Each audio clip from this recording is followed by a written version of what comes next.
My name's Jake. I'm 34 now, and if you met me today, you'd probably never guess where I came from. I own a small but thriving business, have a house I actually love walking into at night, and I've surrounded myself with friends who feel more like family than the people I shared DNA with ever did. But if you rewind 15 years, back to when I was 19, you'd see a very different picture. That was the day my parents stood at the front door with their arms crossed, telling me flat out that I was a burden who'd never amount to anything. Those exact words have been burned into my brain ever since. I still remember the hollow sound of my own footsteps leaving that house. No suitcase, no plan, just this mix of disbelief and anger boiling in my chest. I was their son, and they tossed me out like I was some stray dog scratching at the door. Growing up in that house was never easy. My dad was the kind of man who always had to be right, the one who made a sport out of cutting people down to size. He could find fault in anything. If I got a B on a test, he'd say, "Figures, your cousin could have gotten an A without even trying." If I got an A, he'd just shrug and say, "It won't matter, you'll mess up later anyway." My mom wasn't much better. She played the role of peacemaker. But really, that just meant she let my dad say whatever he wanted and then guilt-tripped me into silence. She'd whisper things like, "You know how your father is. Don't provoke him," as if existing in my own house was provocation enough. By the time I turned 18, I had already been walking on eggshells for years. The more I tried to earn even a sliver of their respect, the more it slipped through my fingers. They wanted me to be something specific, a carbon copy of my dad, basically. He had his hands in shady business deals, things I never fully understood back then, but I knew enough to keep my distance. When I told them I wanted to work honest jobs, even if it meant starting at the bottom, my dad sneered. 9 to 5. That's not a man's job. That's for suckers who don't know how the world works. The irony of hearing that from a man who would eventually walk into federal court in handcuffs is not lost on me now. The breaking point came not long after my 19th birthday. We'd been fighting constantly, me trying to push back, him trying to crush me into silence. That night, he said something different. He said, "You're not just a disappointment, Jake. You're dead weight, and I won't carry you anymore." My mom was standing there, arms folded tight, her lips pressed into that thin line I came to hate. Then she looked me dead in the eye and added, "Maybe if we cut you loose, you'll learn how to swim. Or maybe you'll drown. Either way, we've done our part." And that was it. They didn't just kick me out, they washed their hands of me entirely. I slept in my car for weeks, worked odd jobs, ate cheap fast food until I was sick of it, and swore to myself every single night that one day, they'd regret it. Not because I wanted revenge right then, but because I needed to believe there was something better for me than being their punching bag. What I didn't realize back then was just how deep their own mess went. My father wasn't just dabbling in shady deals. He was neck-deep in schemes that would eventually unravel in spectacular fashion. But before I get to that, I need to explain just how far they were willing to go to erase me from their lives, and how, despite everything, I managed to crawl out of the hole they shoved me into. Because what happened 15 years later, when I sat in that courtroom watching my father in handcuffs, didn't come out of nowhere. It was a storm that had been brewing for years, and I was caught in the middle of it long before the world ever knew his name. That first year on my own was the hardest.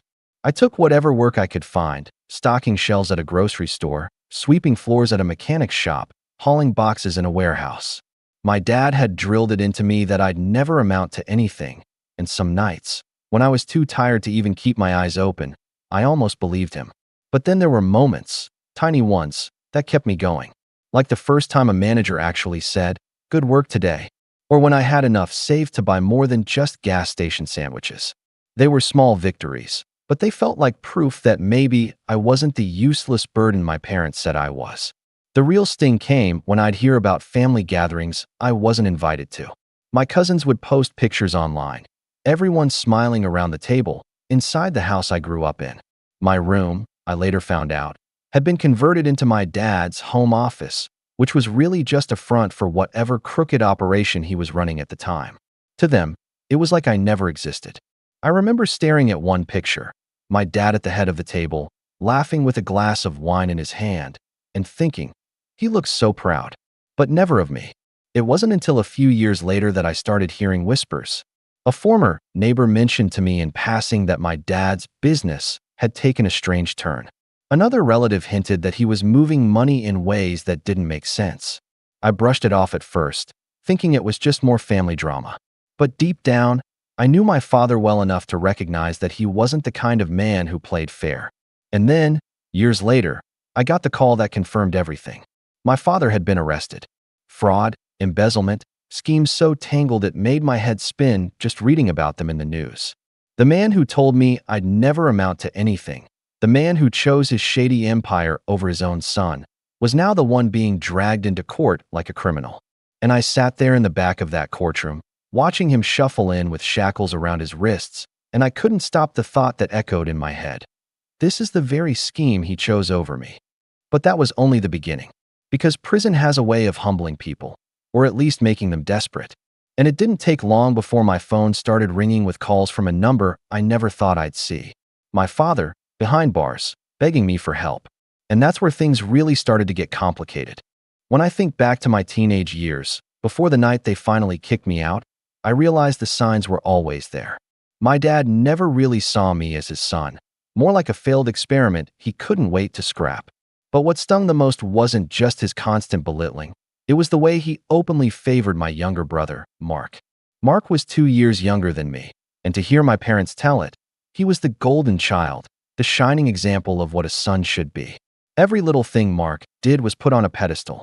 When Mark got a driver's license, my parents handed him the keys to a used car they happened to have lying around. Meanwhile, when I was learning to drive, my dad scoffed and said, "What's the point? You won't be able to afford gas anyway."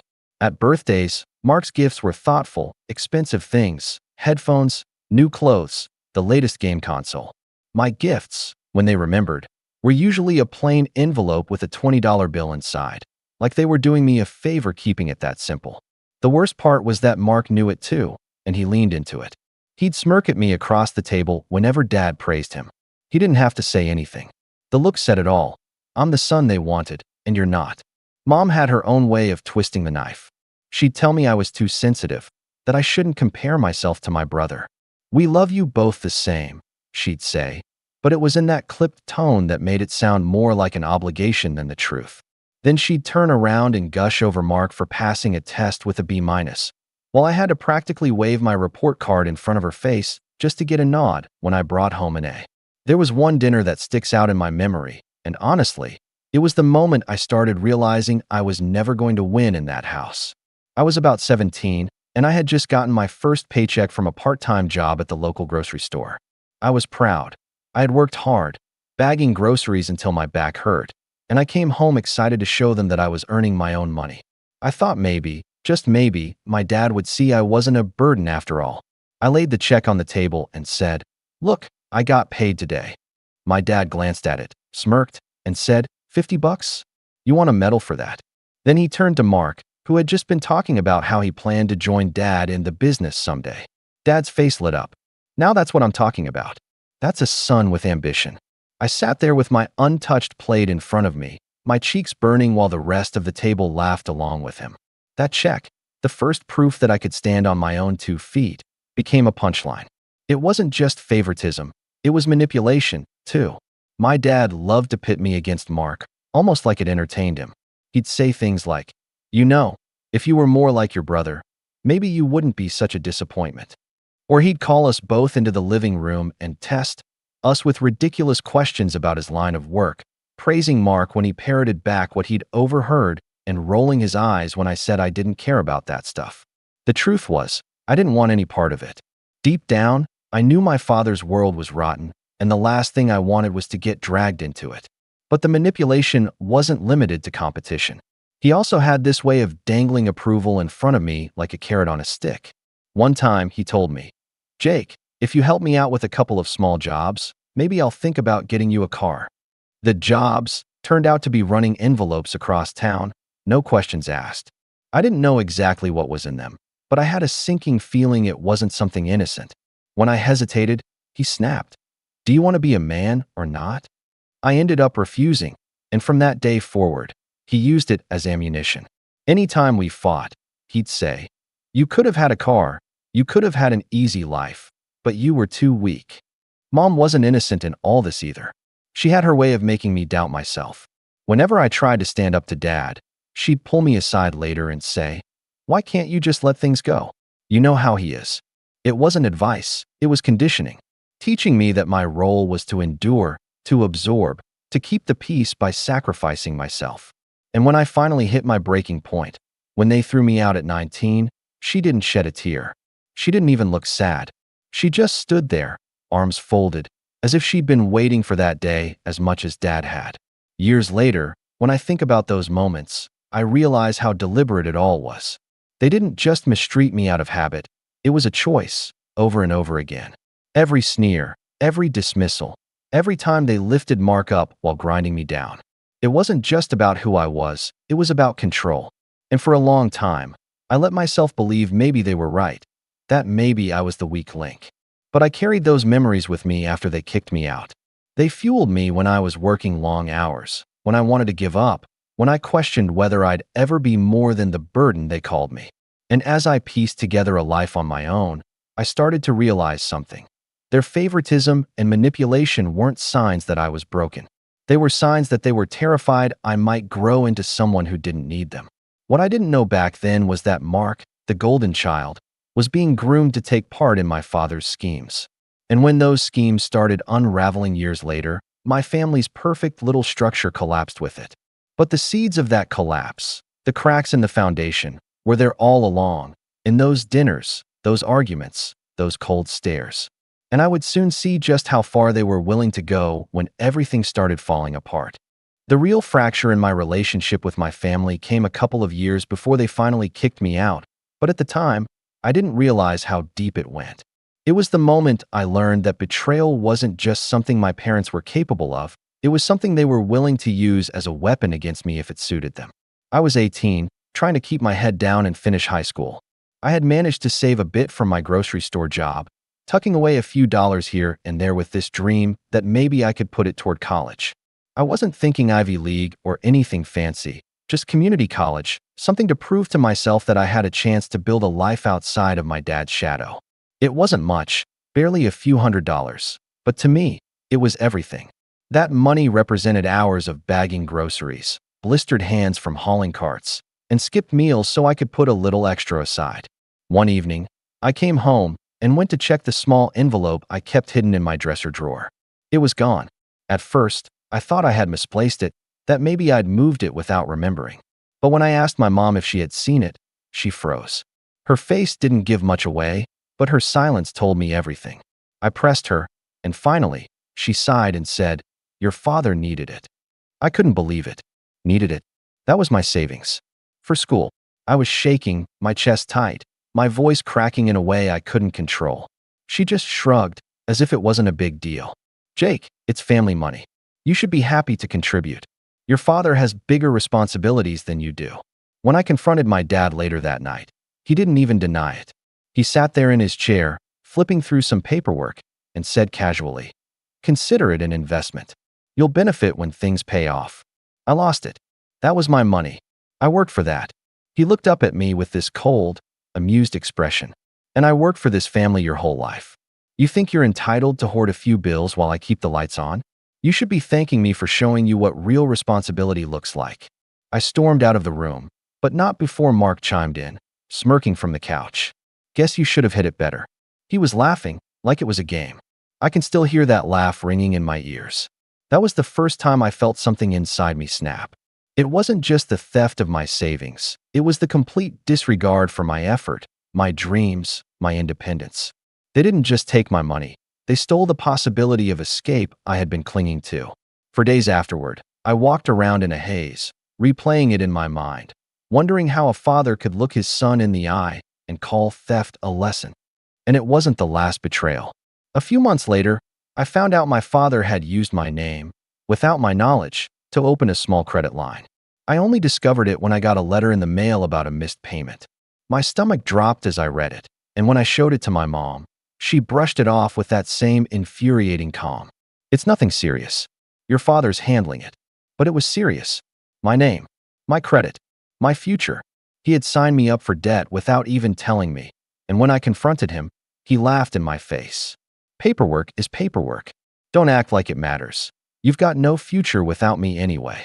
That night, I lay awake staring at the ceiling, my fists clenched so tight my knuckles hurt. It wasn't just anger anymore. It was a deep, raw sense of betrayal that cut straight through me. For the first time, I realized that my parents weren't just neglectful or harsh. They were actively sabotaging me. They weren't trying to push me to be better. They were trying to keep me tethered to them, broken and dependent, so I'd never have the chance to prove them wrong. I think that was the moment I stopped seeing them as my parents in the way kids are supposed to. I started seeing them for who they really were. People willing to trade away their own son's future if it bought them another inch of control. And as much as I hated to admit it, that betrayal planted the seed of distance in me. A distance that, when they finally threw me out, made it easier to leave. Because somewhere deep down, I already knew they had never really wanted me to succeed. Of course, I didn't realize just how deep the rot went, or how far they would drag Mark into their world, until years later, when their entire scheme unraveled in front of everyone. But that night, standing in my room with a crumpled credit notice in my hand, I knew one thing for certain. My family wasn't going to save me. They were the ones I needed saving from. And soon, their betrayal would grow into something so big, so undeniable, that even they wouldn't be able to hide it anymore. After the credit line fiasco, things between me and my parents were never the same. Not that they were ever great to begin with, but something shifted in me. I stopped arguing as much, stopped looking for scraps of approval. I still lived under their roof, but I felt more like a tenant in a hostile boarding house than a son. The air was always heavy with tension, and every word exchanged was just another opportunity for Dad to belittle me or Mom to guilt-trip me back into silence. The day it all came to a head is still crystal clear in my mind. I had just turned 19. I was in my room, headphones on, trying to drown out the noise of the television blaring downstairs when I heard my father's heavy footsteps coming up the stairs. He barged into my room without knocking, like always, and tossed a stack of papers onto my desk. "Sign these," he ordered. I looked down and saw forms with my name already filled in at the top. More financial documents. More obligations I hadn't asked for. My heart sank. "What is this?" I asked, my voice tight. "Business," he said flatly. "Nothing you need to understand. Just sign." I pushed the papers back toward him. "No, not again. I'm not doing this." The silence that followed was heavy, suffocating. His jaw tightened, and I could see the vein in his temple pulsing. Then he exploded. "You ungrateful little parasite. After everything I've done for you, this is how you repay me?" I laughed, though it wasn't from humor. It was that bitter kind of laugh that escapes when you're too angry to keep it in. "Everything you've done for me? You mean stealing my savings? Ruining my credit? Calling me a failure every chance you get?" That was it. His face went red, his fists clenched, and he shouted, "Get out. You want to live your life your way? Fine, but not under my roof. Pack your things and get out of this house right now." I looked to the doorway, where my mom stood with her arms crossed, watching the scene unfold like it was some television drama. For a split second, I thought maybe she'd say something. Maybe she'd finally step in. Instead, she just said coldly, "Your father's right. It's time you learned how the real world works." And just like that, I was out. I stuffed what little I owned into a backpack, some clothes, a toothbrush, the old MP3 player I'd saved up for, and walked out the front door. Nobody tried to stop me. Nobody said goodbye. The air outside was biting cold, and I remember standing on the sidewalk staring at my car, wondering what on earth I was supposed to do next. For the next few months, that car became my home. I parked in quiet neighborhoods or behind grocery stores, curling up in the back seat with a jacket pulled over me. Showers were rare, meals even rarer. I picked up odd jobs wherever I could, unloading trucks at dawn, washing dishes until midnight, anything that put a few bills in my pocket. There were nights I lay awake, stomach growling, staring at the condensation on the windows, and I'd hear my dad's voice in my head. "You'll never amount to anything." And some nights, I almost believed him. But the thing about hitting rock bottom is that it strips everything away, every excuse, every illusion. When you're cold, hungry, and alone, you stop wasting energy on what other people think.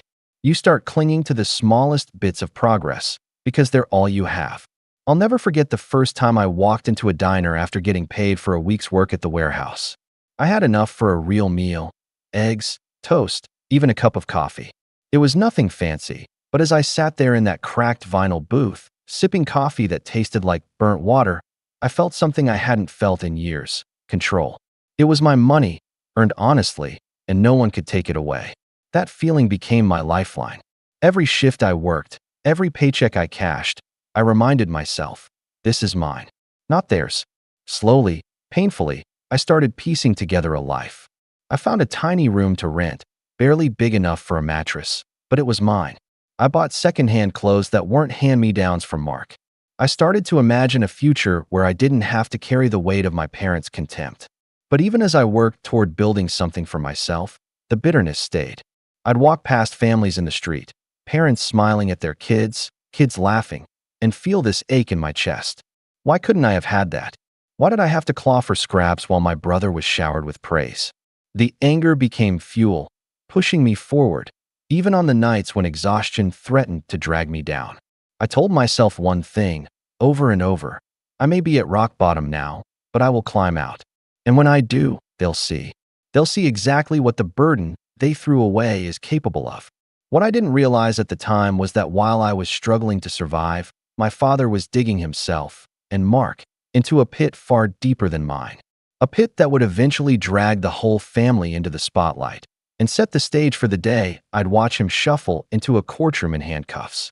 But before I got there, I had to learn how to rebuild from nothing, and how to live with the scars of being discarded like I was never part of their family at all. The first real turning point came about a year after I'd been kicked out. I was still living paycheck to paycheck, but I had managed to trade the back seat of my car for a tiny studio apartment. It wasn't much, the kind of place where you could touch the kitchen counter from your bed, but to me, it was freedom. No one barged into my room without knocking. No one told me I was a burden. I'd come home, drop my keys on the chip table, and just stand there for a moment, soaking in the silence. That silence, which used to scare me, started to feel like peace. I kept grinding, working long shifts at the warehouse and taking odd jobs on weekends. But I also started paying attention. I had always been a decent learner, and I realized that the warehouse wasn't just about heavy lifting. It was about logistics, organization, efficiency. I asked questions, stayed late, and picked up on the small things others overlooked. After a while, my manager noticed. One day, he pulled me aside and said, "You've got a good head for this. Ever thought about moving up?" That moment lit a fire in me. Nobody in my family had ever told me I had a good head for anything. It was like someone had handed me a rope while I was climbing out of a well. I took every opportunity after that: training programs, certifications, even night classes when I could afford them. It wasn't easy balancing it all, but for the first time, I wasn't just surviving. I was building. By the time I was 24, I had moved into a better apartment, one with actual space to breathe. I had a reliable car, clothes that weren't from thrift stores, and a small circle of friends who treated me like I mattered. My career kept climbing, too. I worked my way into management, then into operations planning, and by 28, I was running a team. Every milestone felt like another brick laid in the wall, separating me from the life my parents had tried to trap me in. I'll admit, there was a part of me that wanted them to see it, to know that I had done it without them. Sometimes I'd drive past the old neighborhood, slowing down as I neared the house I grew up in. The curtains in the front window were the same ones my mom used to fuss over, the paint on the porch railings still peeling. I'd imagine walking up, knocking on the door, and seeing the look on my father's face when I told him how far I'd come. But I never did. I wasn't ready to face them, not yet. Around this time, I started hearing whispers about my family. At first, it was little things, someone mentioning that my dad was always working deals, or that Mark seemed to be his right-hand man now. The tone people used when they talked about them wasn't admiration, it was caution. Words like shady and sketchy floated around, and I couldn't help but wonder if the same schemes my dad once tried to rope me into were now swallowing my brother whole. The irony wasn't lost on me. My dad had spent years telling me I'd never amount to anything because I didn't follow him into his business, and yet here I was, climbing honestly, while Mark was sinking deeper into Dad's world. I didn't feel smug, exactly. It was more complicated than that. Mark and I had never been close, but he was still my brother. Part of me wanted to believe he'd wake up and walk away before it was too late. Meanwhile, my own life kept expanding. At 29, I took the leap and started my own small logistics company. It was terrifying at first. There were nights I lay awake staring at the ceiling, wondering if I was making the biggest mistake of my life. But all those years of grinding had taught me resilience. I poured everything I had into it, and slowly, it paid off. Clients started coming in, word of mouth spread, and I realized I had built something that was mine in every sense. The day I signed the papers on my first office lease, I sat alone in the empty space, the walls still bare, the air smelling faintly of paint, and I thought about that night when I was 19, standing on the sidewalk with a backpack in my hand and nowhere to go. I thought about the words my father had spat at me, "You'll never amount to anything." And I let myself smile, because I knew, deep down, I had already proved him wrong. But success has a way of drawing shadows from the past. The more I grew, the more I heard about the cracks forming in my father's empire. Rumors of investigations, associates suddenly disappearing from the picture, deals gone bad. I tried to stay out of it, but curiosity has a way of creeping in. And when I finally caught a glimpse of just how deep the trouble went, I realized the storm that had been brewing in the background was about to crash directly into my life. Because while I had been climbing, quietly building a life on my own terms, my father had been digging himself, and my brother, into a pit so deep that even the strongest rope might not pull them out. And whether I liked it or not, they weren't about to suffer quietly. They were going to drag me back into their world, one desperate phone call at a time. The first call came on a gray Tuesday morning, just as I was heading into the office. I didn't recognize the number at first, but something about the long string of digits made my stomach flip. I answered hesitantly, and that's when I heard it, my father's voice, crackling through the line. "Jake." I froze. It had been years since I'd spoken to him. My instinct was to hang up, but something in his tone stopped me. It wasn't the booming, authoritative voice I grew up with. It was thinner, strained, almost pleading. "I need your help," he said. I didn't respond. I couldn't. Memories of his words, his betrayals, his contempt, all of it rushed back at once. Finally, I managed a clipped, "How did you get this number?" He ignored the question. "I'm inside. They've got me in here like some kind of animal. You've got resources now, don't you? A company, money. You can bail me out. You have to." I hung up, but the calls kept coming. Each time, the same number, the same voice, the same desperation. Sometimes it was anger. "You owe me this." Sometimes it was guilt. "I'm your father." Family doesn't abandon family. And sometimes it was fear. "If I stay here, Jake, I won't survive." At first, I tried to ignore it. I told myself I was done with them, that their mess wasn't mine to clean up. But late at night, lying in bed, I'd think about all the years they had dragged me down, and part of me wondered if this was finally the shift in power I had been waiting for. For the first time, he needed me, not the other way around. Around that time, I was also learning more about his downfall. Through colleagues, through news articles, through whispers in town. Fraud, embezzlement, wire schemes so convoluted even investigators had trouble untangling them. And Mark, my golden child brother, wasn't just caught up in it. He was complicit. He had become my father's right hand, parroting the same arrogance, the same disdain, only now with his own fingerprints all over the evidence. The irony was sharp. The son they discarded had climbed honestly, while the son they worshipped was sinking in quicksand. But what struck me most wasn't their ruin. It was what I learned in the process. I met a man at a conference once, years back, who had worked as a federal investigator before shifting into private consulting. We'd stayed loosely connected, and when the news about my father broke, I reached out. Over coffee, I asked him questions, not just about the charges, but about the system itself. About how investigations worked, about how sentencing was determined, about what leverage prisoners thought they had. He didn't ask why I cared so much, and I didn't offer. But I left that meeting with something my father never expected me to have: knowledge. Knowledge of how the system worked, of what strings could be pulled, and what walls couldn't be scaled. I also learned something else. My father's case wasn't just a slap on the wrist kind of fraud. He wasn't going to waltz out after a year or two. The evidence was stacked, the witnesses lined up.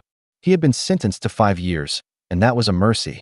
From the way my contact put it, he was lucky it wasn't more. Knowing that gave me power. Because every time my father called, begging, demanding, threatening, I could hear the lie in his voice. He still thought he could manipulate me like I was 19 again, standing in the kitchen with my first paycheck in hand. He hadn't realized that the world had shifted, that I wasn't the boy he broke down. I was the man who had rebuilt himself from the ground up. The calls became almost entertaining. I didn't answer all of them, but sometimes I let him talk, just to hear the cracks in his voice. Sometimes I'd say nothing, just listen until he trailed off in frustration. And every now and then, I'd drop a line that reminded him just how much had changed. Funny, Dad. You always said I'd never have anything. And yet here you are, asking me for help. What I didn't tell him, not yet, was that I was gathering every piece of information I could. Not because I wanted to bail him out, but because I wanted to understand the scope of his downfall. To know exactly what kind of empire he had traded me for, and how hollow it really was. By then, my company was thriving. I had contracts with firms my father used to brag about working alongside. The difference? Mine were legitimate, clean. Every time I signed a new deal, I felt like I was reclaiming a piece of myself they had tried to strip away. I had employees who respected me, clients who trusted me, and a reputation that was the polar opposite of his. And all the while, the phone kept ringing. His desperation was a reminder that the balance of power had finally shifted.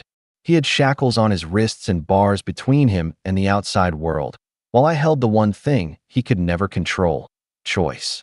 What I didn't realize at the time was that his desperation would only grow sharper, uglier. That he would reach out in ways that threatened to pull me back into the chaos I had escaped. And when he did, I would have to decide just how far I was willing to go to make sure he, and everyone else, understood that I wasn't the burden anymore. When I finally decided to take action, it wasn't a snap decision. It was years of bitterness, years of their words echoing in my head, and months of those desperate phone calls that tipped the scales. I knew if I was going to do anything, it couldn't be impulsive. It had to be deliberate, smart, and above all, it had to leave no doubt in his mind that I was no longer the weak, desperate kid he tossed aside at 19. The opportunity came when he called one evening, his voice raw and frantic.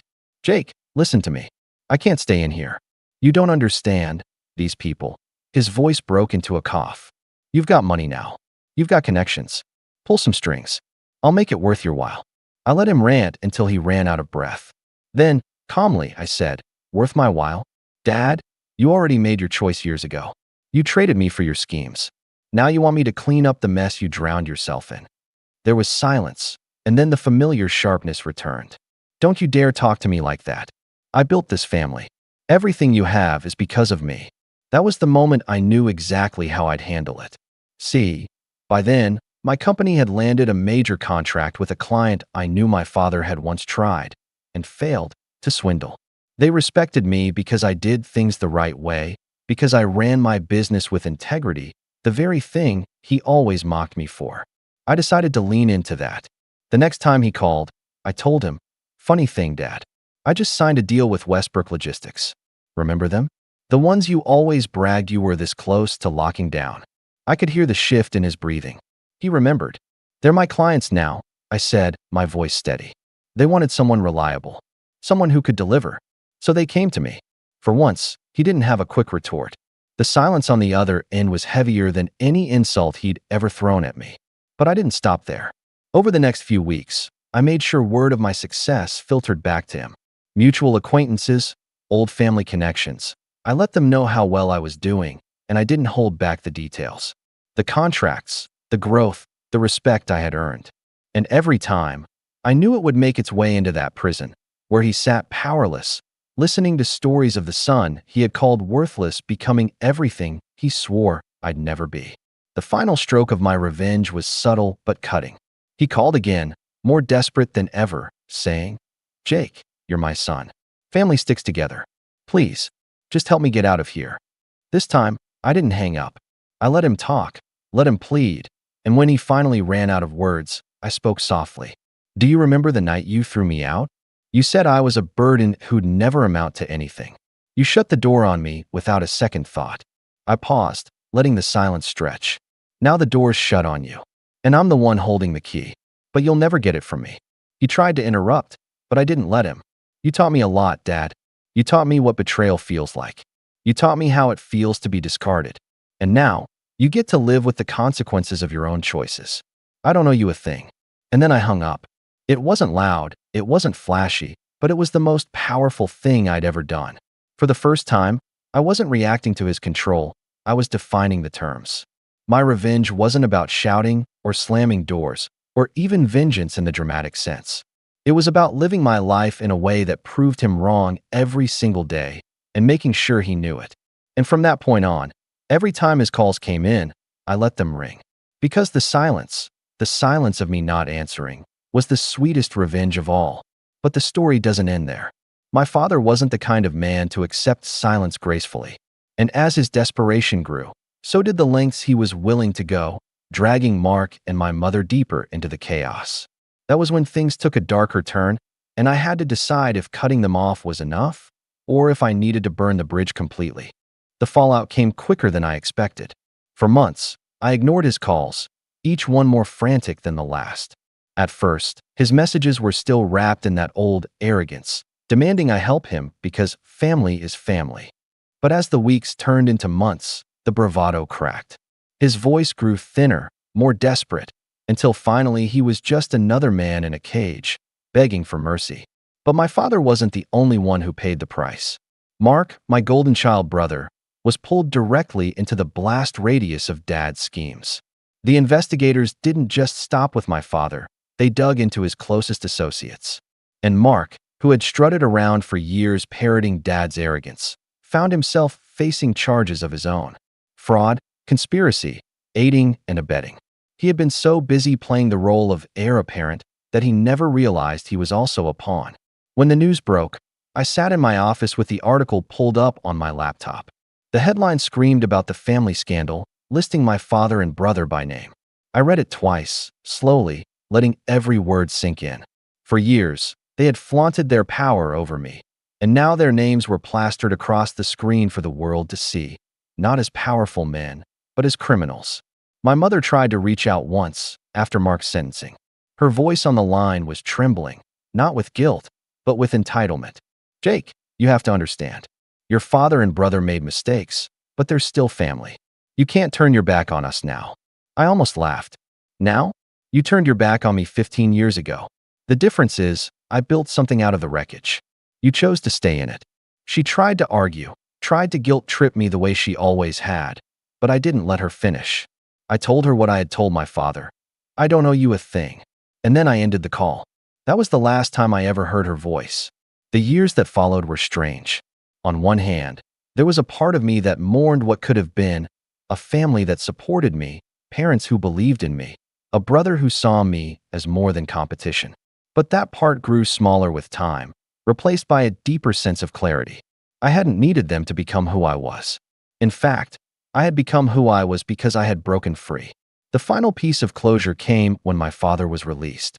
By then, his 5 years were up, and the man who walked out of those prison gates was not the towering figure of my childhood. He was smaller, thinner, his shoulders hunched. Word got back to me that he had tried to rebuild some kind of life, but nobody wanted to work with him. His name was mud, his reputation ruined. He had burned every bridge and discovered there was no one left to catch him. One evening, I was leaving my office when I saw him across the street. He spotted me too, and for a long moment, we just stared. He started to step forward, his hand half raising as if to wave, but I didn't move. I just looked at him, really looked, and realized I felt nothing. No fear, no anger, not even triumph. Just nothing. I turned, unlocked my car, and drove away. That was my revenge. Not the silence, not the success, not even the satisfaction of watching him fall. It was knowing that he had spent his life trying to break me, and in the end, he had only broken himself. And as I pulled onto the highway, the weight of it all lifted, and one final thought settled in my mind like a closing chapter. I was never the burden. He was. I still remember the day my dad told me. "It feels like a nightmare I can't wake up from. My name is Sophie. I'm 18 years old, and I've spent most of my life trying to stay out of the way." That might sound strange, but it's the truth. I grew up in a family where I was the afterthought, the one who got overlooked. My dad, John, and my stepmother, Lisa, had always been more focused on Hannah, my stepsister, than me. Hannah, as you might guess, was the golden child. Pretty, popular, always the center of attention. Everyone loved her. Everyone always made excuses for her mistakes. Everyone thought she was perfect. Meanwhile, I worked hard to stay out of the limelight, and just keep to myself. I never wanted to cause trouble, never wanted to be a burden. I knew the dynamics of our family well. I wasn't the one who got attention. I wasn't the one who mattered. But I thought, just maybe, there was one thing I could claim as mine. One thing I could control. That was my college fund. I worked tirelessly through high school, earning scholarships, acing tests, staying up late to finish projects. I knew my parents weren't going to foot the bill for my education. I had to prove that I could do it on my own. My dad promised me the money that had been saved in my college fund ever since I was a kid. I wasn't naive. I knew it wasn't a guarantee, but it was the only thing I had, the only way I could make sure I got to go to the university I had worked so hard for. That was until the day everything came crashing down. IT was a regular Tuesday evening when my dad called me into his office. He had that look on his face, the one he always gets when he's about to drop a bombshell. My stomach churned as I walked in, dreading whatever news he was about to deliver. "You wanted to talk?" I asked, trying to keep my voice steady. "Sit down, Sophie," my dad said, his tone cold, as if he already knew this would hurt. I took a seat across from him, a strange feeling of unease rising in my chest. He cleared his throat and stared at the papers in front of him. "I've made a decision," he began, his voice flat. "I've decided to give your college fund to Hannah." I blinked, not fully comprehending what I had just heard. My mouth went dry. I thought I had misheard him. "I'm sorry, what?" I asked, my voice barely a whisper. He didn't look up from the papers in front of him. "She needs it more than you do. You've got your scholarship. She doesn't have anything." A cold wave washed over me. My chest tightened. I couldn't breathe. "You what?" I choked out. "Hannah's struggling. Her grades aren't good enough for a scholarship, and she's not going to be able to afford college on her own. You've got your scholarship, Sophie. You don't need the money." I felt like the floor had just been ripped out from under me. My head spun. I opened my mouth, but no words came out. This couldn't be happening. I had worked so hard. I had sacrificed so much. But in that moment, everything I had worked for felt worthless. "Dad, that was my money. I earned it. You promised me." "I didn't promise you anything, Sophie," my dad snapped, finally looking up from the papers. "You've got your scholarship. That's more than most people get. Hannah needs this more than you." I wanted to scream, to shout at him, to make him see how wrong this was. But all I could do was stare at him, my heart sinking deeper with every word he spoke. "But no more, Sophie. It's done. I've already transferred the money." I sat there, stunned into silence. My mind was racing, my hands trembling. It was over. Just like that. My dad, the man who I thought I could count on, had just ripped away everything I had worked for. For her, I could feel my throat tightening. The tears were starting to burn behind my eyes, but I couldn't let them fall. Not in front of him. Not in front of someone who had just torn my world apart. "I can't believe you're doing this," I finally said, my voice thick with emotion. Dad just shook his head. "You'll be fine. You've got your scholarship. Just let it go." And with that, he turned his attention back to the papers in front of him, completely dismissing me. I didn't know what to say anymore. I didn't know what to do. I stood up and walked out of his office, my heart breaking with every step I took. That I had been so sure that the one thing I had, the one thing I could rely on, was mine. But in that moment, it was gone. Just like that. And worse yet, he didn't even care. I went straight to my room, slamming the door behind me. My heart was pounding in my chest, and my hands shook violently as I reached for the edge of my desk, gripping it just to stay upright. I didn't know what to do. I couldn't think clearly. My father had just taken everything from me. He had given her what was mine. I tried to convince myself that maybe he didn't know how much this meant to me. Maybe he didn't understand the effort I had put in. But deep down, I knew the truth. He didn't care. Hannah didn't care either. She didn't even know the hell I was going through. In fact, she'd probably never even ask. I knew her too well. She played the sweet, innocent act when it was convenient, but when it came down to it, she was just as manipulative as my father. The anger began to bubble up in me. My whole life, she'd gotten everything handed to her. She was the one who got praised for doing the bare minimum. She was the one who didn't have to fight for anything. And now she was getting my future. I couldn't believe it. But what hurt even more than the anger was the crushing feeling of betrayal. How could my dad do this to me? All those years of promises, all those late-night talks where he told me he was proud of me, all of it, felt like a lie now. For a long time, I just sat there, staring at the wall, trying to make sense of it all. I could hear the faint sounds of laughter coming from downstairs. It was my dad and Lisa, celebrating. They probably didn't even know how much they had broken me. The worst part? It didn't even seem like anyone cared. I had no one to turn to. My friends? They would never understand. They didn't know what it was like to be the other daughter, the one who wasn't good enough for her father, the one who was always overshadowed by someone else. I had no choice but to fight for myself. I grabbed my phone from the desk and texted my best friend, Emma. She was the one person who knew what I was going through. I need to talk. I typed quickly, come over. I couldn't deal with this on my own. Not this time. A few minutes later, my phone buzzed with her reply, on my way. I had no idea what I was going to say to her, but I knew I couldn't sit in this silence much longer. Emma always knew how to listen, how to make me feel like things weren't so hopeless. I stood up and paced the room, trying to shake off the feeling of helplessness that had settled into my bones. But it was hard to fight when everything felt so out of control. And in that moment, I realized something that terrified me. I wasn't sure I could win this fight. The doorbell rang just as I was trying to collect myself. I wiped my face quickly, not wanting Emma to see how much I was falling apart, but deep down, I knew there was no hiding it. I opened the door, and there she was, Emma, standing in the doorway with that familiar worried look on her face. Without a word, she walked in, sensing right away that something was wrong. Talk to me, she said softly, guiding me to sit on my bed. What happened? I didn't want to say it aloud. I didn't want to acknowledge how cruel everything felt.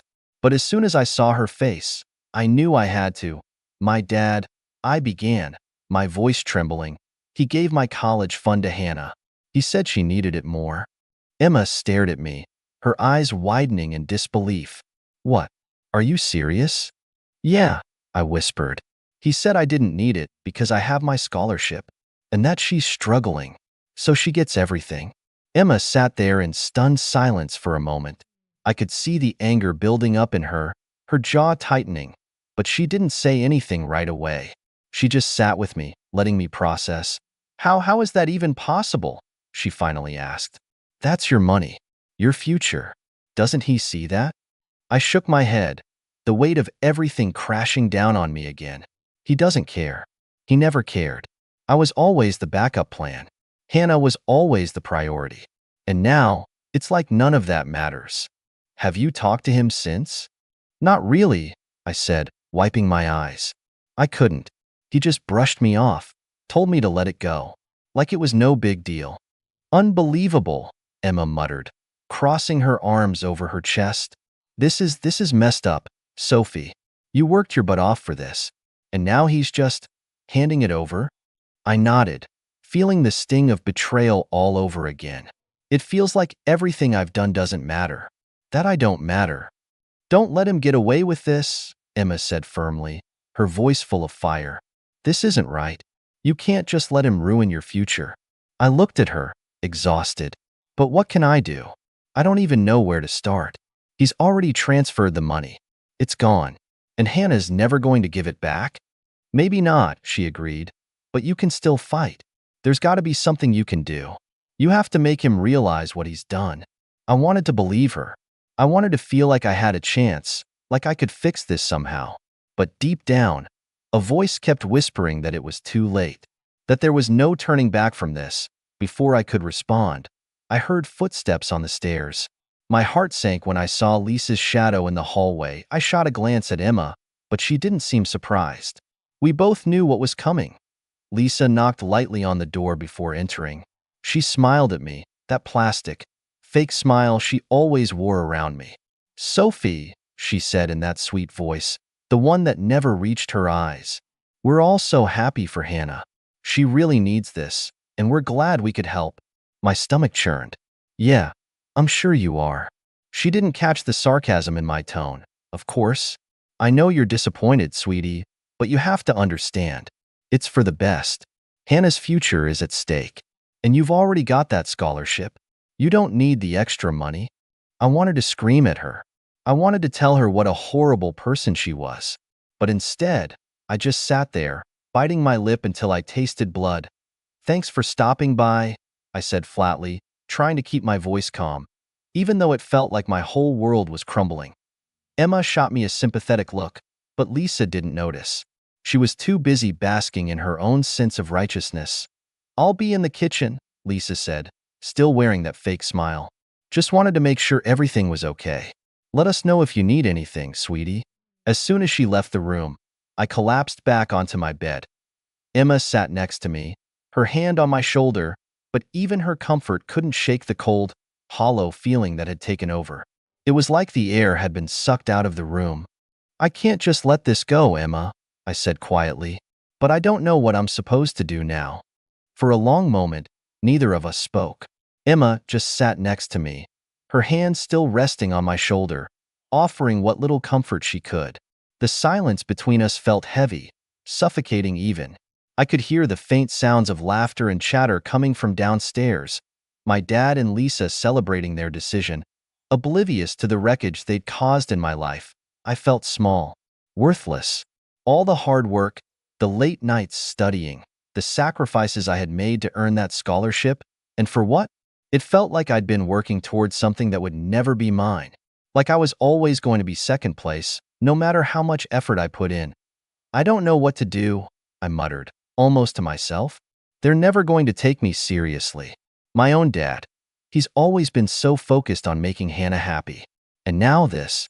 I feel invisible. Emma leaned in closer, her voice soft but firm. You're not invisible, Sophie.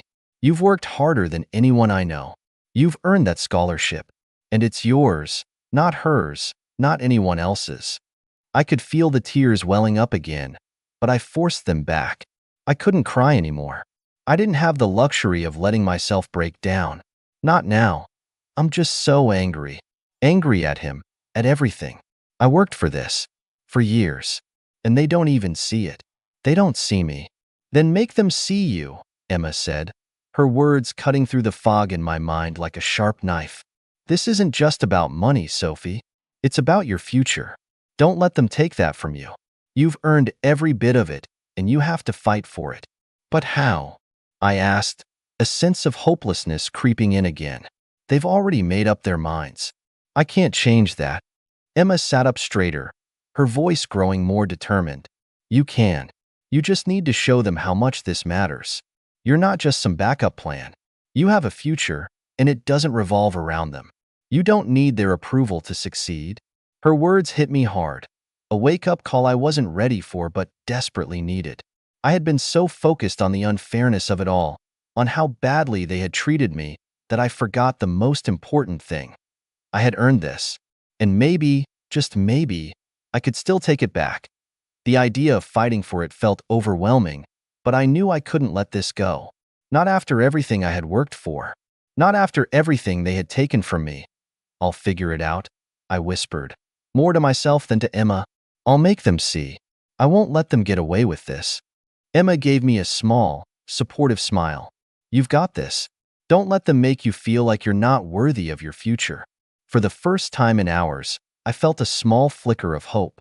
I wasn't ready to back down.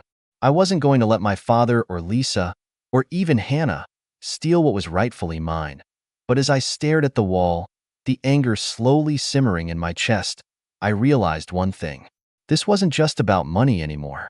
This was about proving to myself that I wasn't going to let my family define my worth. I was going to take back what was mine, and I would do whatever it took to make them regret ever underestimating me. The next morning, I woke up with a sense of purpose I hadn't felt in a long time. My mind was racing with ideas, but also with anger. It wasn't just the money that had been taken. It was my dignity, my future, everything I'd worked for. I was determined not to let it go. After a restless night of barely sleeping, I spent the entire morning planning. I had to find a way to get my college fund back, or at the very least, make my father understand how much he had hurt me. I sat at my desk, scrolling through my phone, looking for any way to prove that what he had done wasn't just unfair. It was illegal. Why scholarship was important, yes. But the college fund was supposed to be my safety net. It was meant to cover expenses that weren't included in my scholarship. Books, housing, anything that wasn't covered. And now that was all gone. Gone to someone who didn't need it. Someone who hadn't worked a fraction as hard as I had. I started to search for legal loopholes. Maybe there was some way I could prove my father had no right to make that decision. Maybe there was a way to show that he was neglecting my needs. But the more I looked, the more I realized that I was in deeper than I thought. My father wasn't just wrong. He was breaking the rules in ways I hadn't even considered. He didn't even know what he had done. But the legal battle was going to take time. Time I didn't have. And that's when I realized the worst part.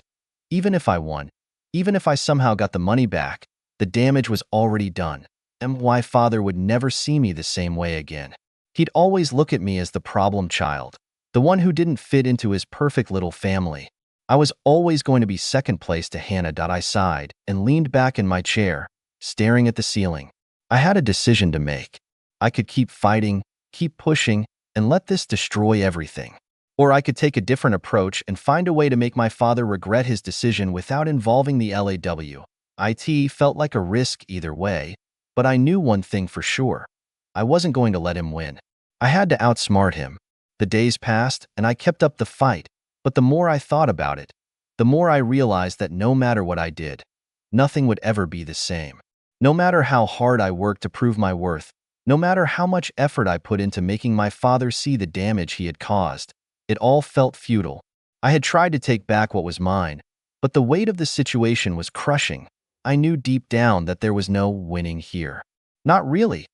Emma had been my rock throughout all of this, always offering support, always reminding me of my worth. But even she could see it. Even she could feel the tension. Nothing I did could change the past. Nothing could undo the damage that had been done, and more importantly, nothing could make my family see me as anything more than a side character in their perfect little narrative. Then came the day when my father finally spoke to me again. It wasn't about the money, though. It wasn't about making things right. It was about him making sure I understood his position, how I had no right to question his decisions, how Hannah was more important because she was the one who needed help. He said, "You've already got a scholarship, Sophie. You don't need the money. You've already won." His words hit me like a slap in the face. It was as if everything I had done was irrelevant, as if the work I'd put in meant nothing to him. The scholarship was his excuse for taking away my future. "You're right," I said quietly, my voice almost steady. "I don't need the money, but I did need your support, and I did need you to see me." There was a long pause, a heavy silence that stretched on too long. I could tell he didn't have a response. He didn't understand. Not really. He never had. Finally, he muttered, "I'm doing this for the family. It's for the best." And with that, he walked away. I could feel the tears brimming in my eyes, but I refused to let them fall. I wasn't going to cry for him. I wasn't going to give him that satisfaction. For the first time, I realized something. It wasn't about the money. It wasn't even about the scholarship. It was about me finally understanding that no matter what I did, no matter how much I tried to prove myself, they weren't going to change. They weren't going to see me the way I wanted them to. I had spent all this time fighting for their approval, for their recognition. But now, I realized I had to stop. I had to stop letting their expectations define me. I had to take control of my own future. I would make it on my own terms, and so, as my father's footsteps faded away, I made a vow to myself. I would never again beg for their acknowledgement. I wouldn't wait for their validation. I would build my future, piece by piece, and I would do it alone if I had to. A few weeks later, I found myself standing in front of my college's admissions office, ready to take the next step toward the future I had built for myself, without any help from my family. I'd gotten everything I needed together. The scholarships, the loans, the housing. It wasn't easy, but I'd done it. Months passed, and my life slowly began to settle into something new. College was hard, but it was mine. I worked tirelessly, trying to keep my head above water, all while navigating the tangled mess my family had left behind. But every time I looked at my grades, my progress, I reminded myself that I had earned this. No one could take it away from me. Then one evening, my father called. I had been avoiding his calls for weeks. not sure what to say or how to make him understand everything that had happened. But that night, I was feeling especially vulnerable. Maybe I was hoping for an apology, maybe for him to acknowledge the hurt he'd caused. Maybe I just needed to hear that he was sorry for what he had done. I hesitated before answering, but eventually, I picked up, "Hello?" My voice was cold, distant. "Sophie." My father's voice came through the phone, softer than usual. "I think it's time we talked." I clenched my jaw, the anger from all those weeks of silence flooding back. "Talk about what?" "About what happened. About everything," he said, his tone almost pleading. "I know things have been hard between us, but I want to make things right." I could feel the lump in my throat, the urge to just let him apologize and forgive him, to pretend like things could ever go back to normal. But then I remembered the look in his eyes the day he took my future away from me. I remembered the way he had dismissed me like I didn't matter. The hurt I'd carried for so long. It was too much. "I don't think we have anything left to talk about," I said quietly, my voice barely above a whisper. "You made your decision. You chose her over me. And I can't forget that." There was silence on the other end of the line, and for a moment, I thought he might say something, but he didn't, and that was enough. "I don't need you to fix this," I continued, my words becoming more steady, more final. "I'm done, Dad. You've made it clear who matters more to you. I don't need to keep fighting for something that doesn't exist anymore." "Sophie," his voice cracked, but I didn't care. I couldn't care. "You made your choice," I said, my voice stronger now. "And I've made mine. I'm not your backup plan anymore. I'm not going to spend my life chasing your approval. I'm done." With that, I hung up. No dramatic goodbyes. No words left hanging in the air. Just the finality of the decision. I never heard from him again. It's he first. I felt relief. The weight of his neglect had lifted. But soon, it settled into something more painful. The silence between us was suffocating, and I realized that part of me, the part one hated, still wanted him to come back and fight for me. But I knew, deep down, that would never happen. And so, I continued on my path, building a future for myself. It wasn't easy, and there were days when I wished things had been different, but I wasn't going to waste another second wishing for a father who would never be the one I needed him to be in the end. I didn't just lose my family. I lost the idea of what family was supposed to be. But I gained something much more important, my independence, my strength, and my peace. I didn't need him to validate me anymore. I didn't need any of them. And that was the hardest lesson I'd ever had to learn. But it was also the most freeing. Man, this story really hits hard, doesn't it? It's wild to think that someone would go that far, especially when it's family. Sophie worked so hard for her future, and instead of getting support, she got betrayal. It makes you wonder, how much can you take before you just walk away from it all? So, what do you think? Do you think Sophie made the right choice by cutting ties, or was there another way to handle it? Would you be able to walk away from your family if they did something like that? I want to hear what you guys think, so drop a comment below and let me know. My name's Eric, I'm 31, and if you met my dad, you'd probably think he's charming, one of those silver fox types who laughs loud, tips well, and knows everyone at the golf club by name. But growing up with him was like being drafted into a military unit where only one soldier mattered. Everything was about his empire, his goals, his image. My sister, Lauren, figured that out early and kept her head down. I, on the other hand, tried to earn his respect for years, fixing his PowerPoint decks in high school, helping him with bookkeeping in college, even delaying a grad program to stay back and consult during a rough patch in his logistics company. He never said thank you. Not once. It's not that I expected a trophy. I don't know, wanted to matter. Not as his employee. Not as the kid. Just as a man. As a son. But in Dad's world, you were either useful to his goals or you were clutter. He never hit me, never yelled. He was worse. He'd sigh and say, "You don't get it, Eric," like I was permanently defective. I didn't realize how much that shaped me until a few months ago when everything finally cracked. It started with a group text. Classic Dad. No warm-up, no small talk. Just, "Dinner Sunday. Bring financials." That was code for a quarterly review of the family business. I'd put $150,000 into his company 4 years ago when he wanted to scale quickly before the industry pivoted, and although I had no formal role, I still got looped into these family boardroom dinners. Lauren skipped them without consequence. I didn't have that luxury. Sunday night, I showed up to the house, his place, technically, but bought with money I helped secure through my network. The kind of place with a 3-car garage and a wine fridge more expensive than my first car. Dad greeted me with that thin, executive smile. He was already seated at the head of the dining table with spreadsheets printed in color and notes scrawled in red pen. I swear he rehearsed these things like earnings calls. My stepmom, Rachel, played hostess, pouring wine and pretending not to exist.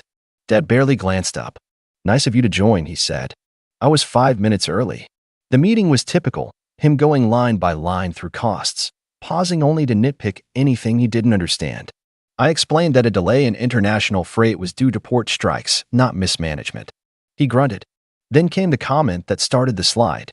"You know, I was talking to the accountant," he said casually, tapping his pen, "and I realized you haven't been contributing like you used to. No strategy meetings. No outreach. No hustle. I know you're busy with your startup or whatever, but don't expect a handout when I'm gone. That money's going to someone who actually shows up." My fork stopped halfway to my mouth. There it was, the ultimatum. The classic "my money, my rules" speech, dressed up as tough love. I set my fork down, looked at him, and just said, "Copy that." I didn't argue. I didn't flinch. Just nodded like I was taking a note. And I saw it, that flicker of confusion in his eyes. He wasn't used to me not defending myself. I finished my dinner, made polite goodbyes, and left. Didn't even pack leftovers. That night, I stayed up until 3 a.m. running the numbers. I'd never touched the investment. Dad used it as bridge capital to secure his second warehouse lease. The papers were legally airtight. He made sure of that. But I had a clause, a single sentence buried in the shareholder agreement, that let me pull the money with 48 hours notice if I felt ethical misalignment. I added it years ago when he insisted I trust him with full voting power. The next morning, I called his operations manager directly and filed the withdrawal. Not a word to Dad. I knew exactly how fast the shockwave would hit. By lunch, the warehouse expansion would be stalled. By the end of the day, 2 vendor accounts would freeze. That night, Lauren texted me asking if I was okay. I just replied, "Perfectly fine." What I didn't expect, what none of us expected, was that the next evening, I'd hear the doorbell ring, and there he was. My father. The man who once said emotions were for people with nothing better to do. Standing on my porch with a folded piece of paper and hands that wouldn't stop trembling. He looked smaller. Not in a pathetic way, just deflated. Like the air had finally leaked out of his ego. "Eric," he said quietly. "Can we talk?" I stared at the paper in his hands.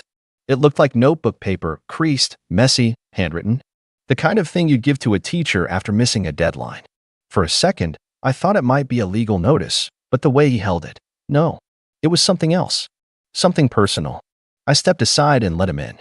Not because I forgave him, but because I needed to see how far this would go. How desperate he'd become. How much damage the truth, my truth, could do to a man who thought he could own everyone's loyalty with cash and guilt. And what he said next, what he handed me, changed everything I thought I knew about who my father really was. He sat down on my couch like it was unfamiliar territory, which it was. He hadn't visited me in years. Not since I moved out and bought my own place. That always seemed to bother him. Independent meant ungrateful in his book. He glanced around like he didn't know what to do with his hands, then slowly unfolded the paper. No lawyer language. No business speak. Just shaky pen strokes, written in all caps at the top. "I owe you," and apology. I didn't say anything. I just sat down across from him and waited. He took a breath. "I wrote this on the plane," he began, not looking at me. "Flew to Houston last night. Canceled the investor pitch." That alone told me how rattled he was. He never canceled business. He kept reading. "I don't know when it started. Maybe it was when your mom left. Or when I took that first loan to get the warehouse and told myself I couldn't afford distractions.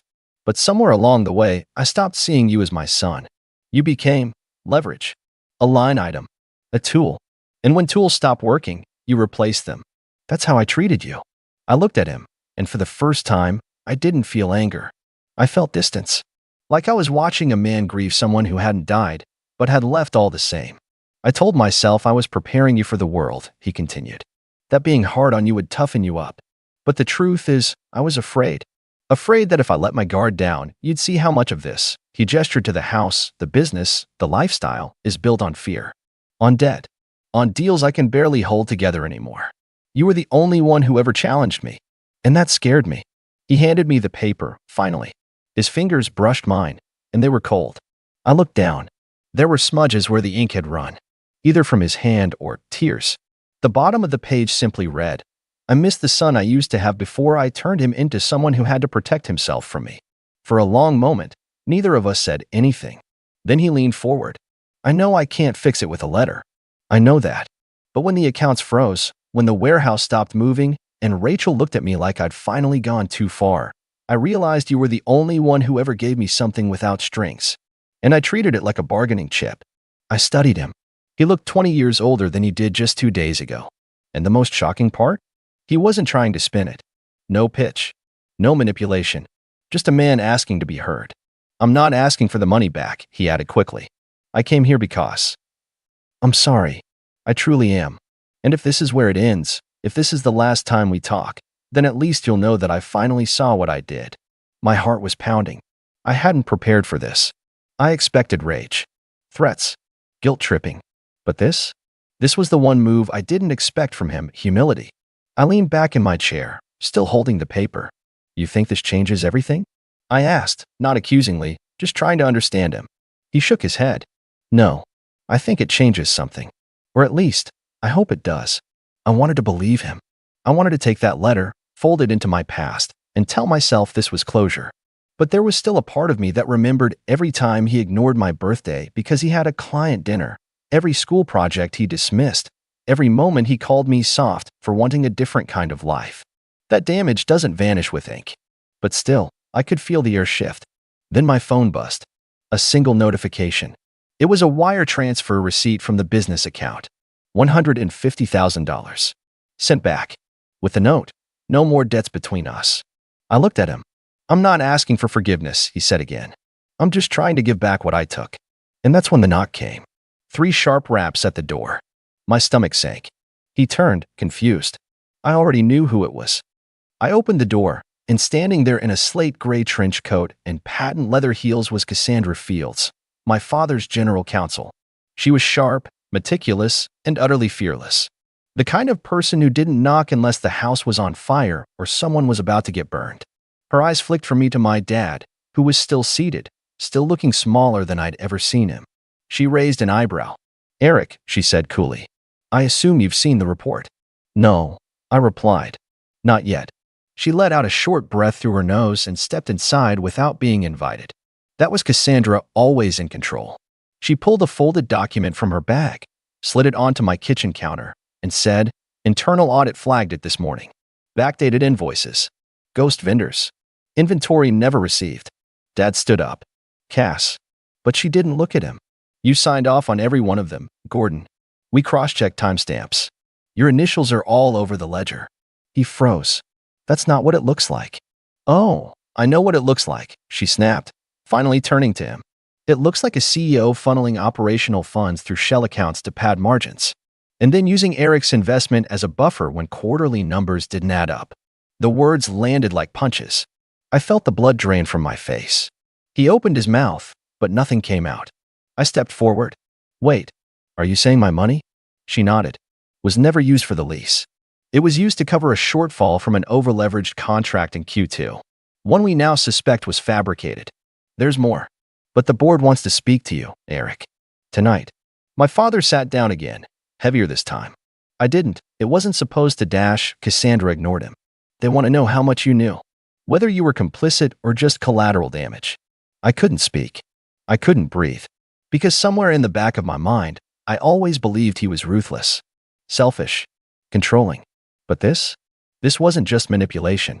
It was fraud. Cassandra turned to me, her voice softer now.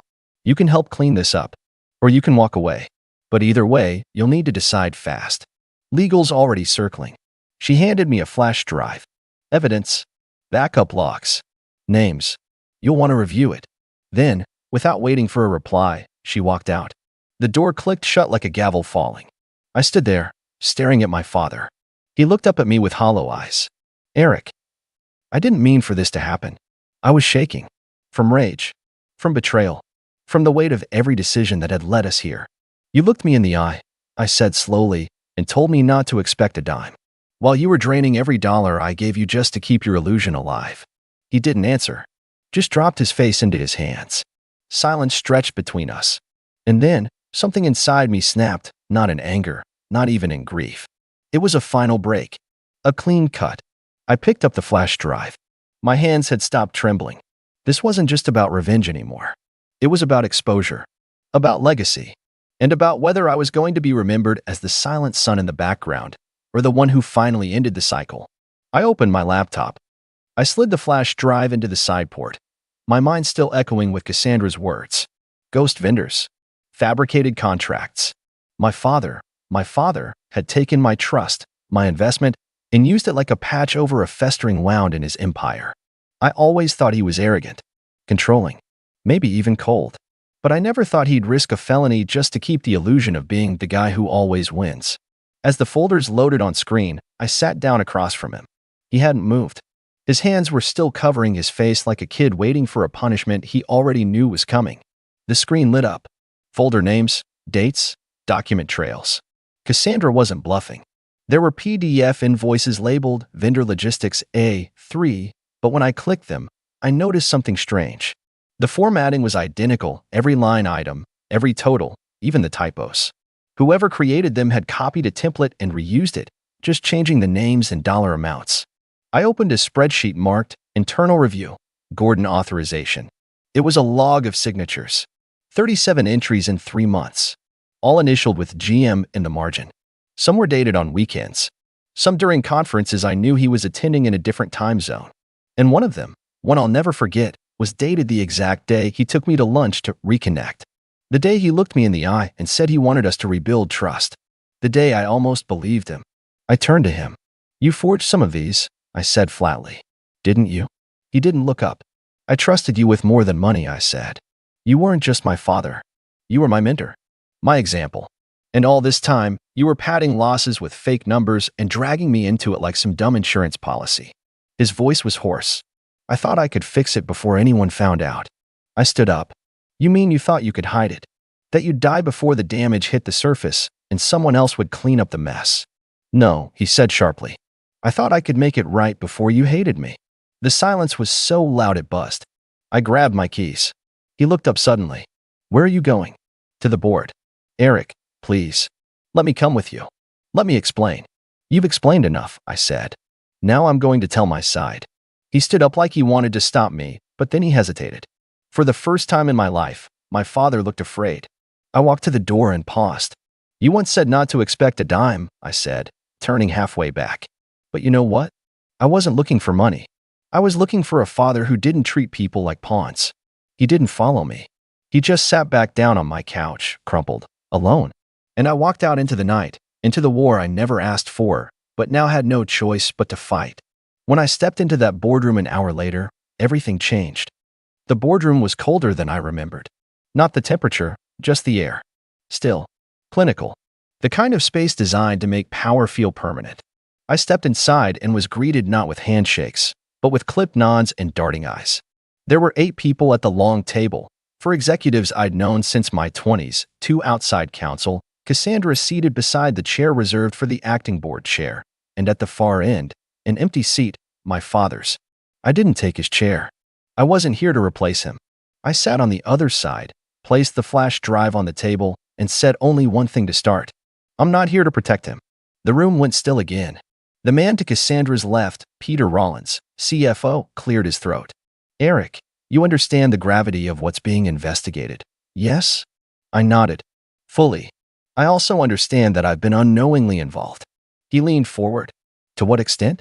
I reached into my folder and pulled out the printed shareholder agreement, highlighted and annotated, and placed it next to a series of email threads I'd recovered from my own records.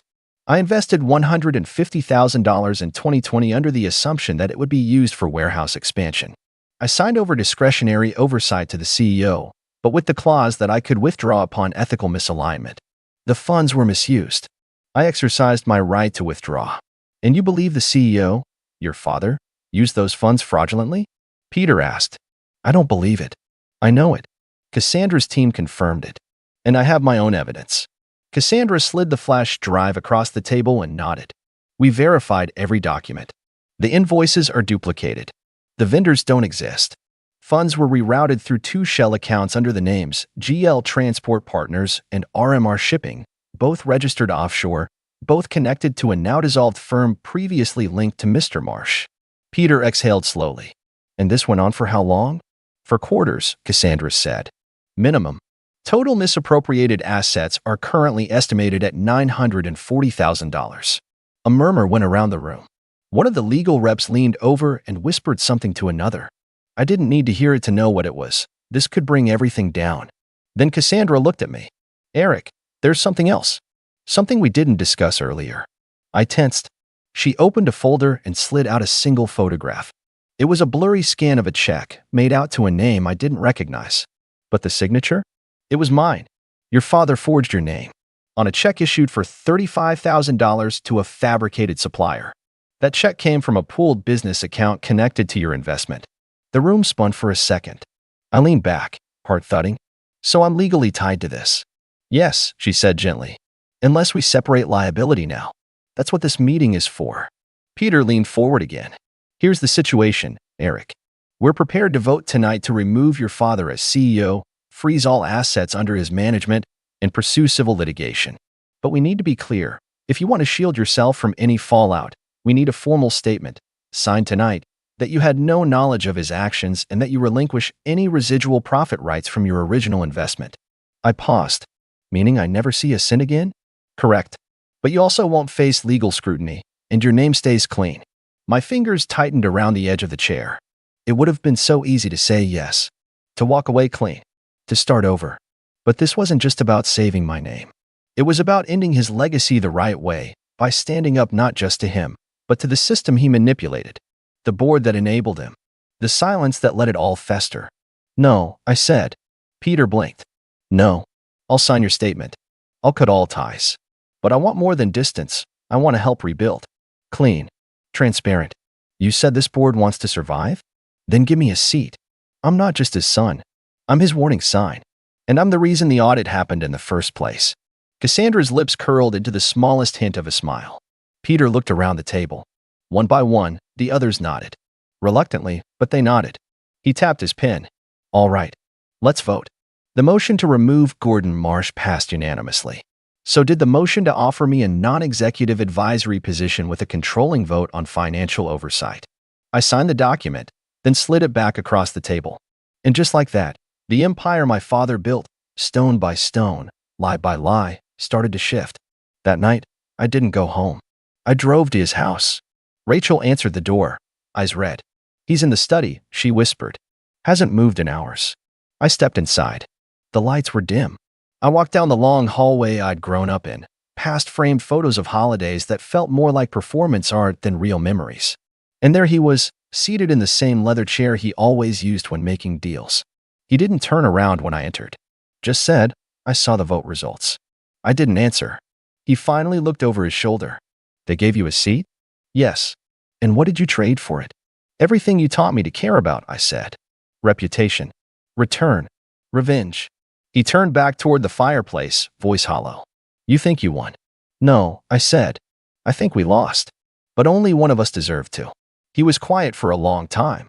Then he reached into the drawer beside him, pulled out a sleek black envelope, and held it out. What's this? I asked. My will. I changed it this morning.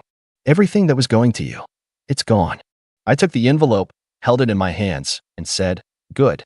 Now I can finally stop being the son you tried to buy. He didn't look at me again. And I didn't stay. I walked out of that house for the last time. No fire, no screaming, no dramatic door slam. Just the final, clean silence of a story that had gone on too long. 3 months later, Gordon Marsh was charged with 2 counts of wire fraud and 1 count of falsifying financial documents. He took a plea deal. No prison, probation, fines, and permanent disqualification from holding an executive role in any registered company.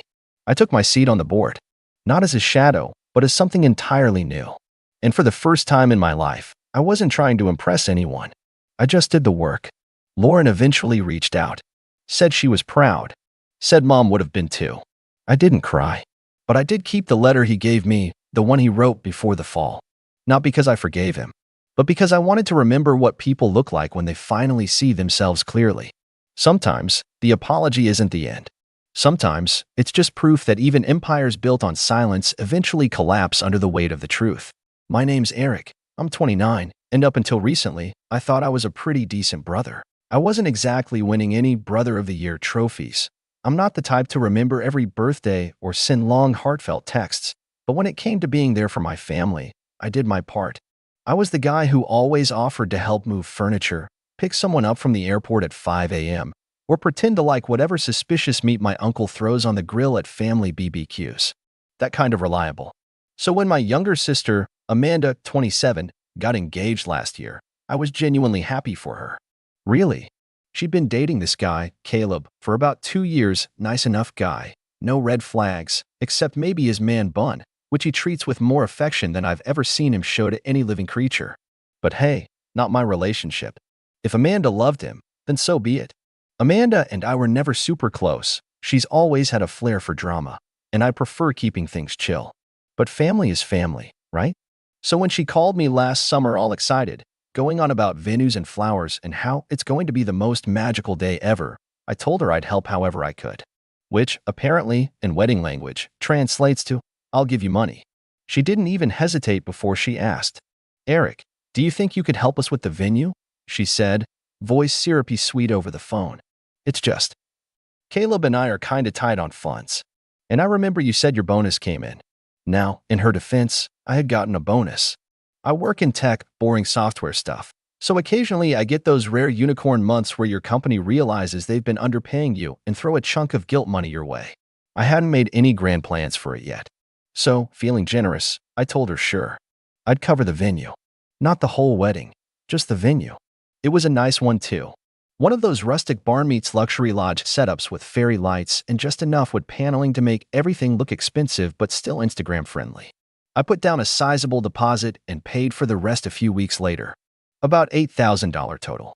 I didn't even blink. Told her to enjoy her day and that I didn't need credit or public acknowledgement or anything. In hindsight, I should have asked for a receipt. Things were cool for a while. She'd occasionally send me text updates about the color of the bridesmaid dresses, sage green, because it's like neutral but still alive, and I'd respond with thumbs up emojis because I'm not emotionally equipped to discuss linen swatches. My involvement was minimal, and I liked it that way. But then came the twist.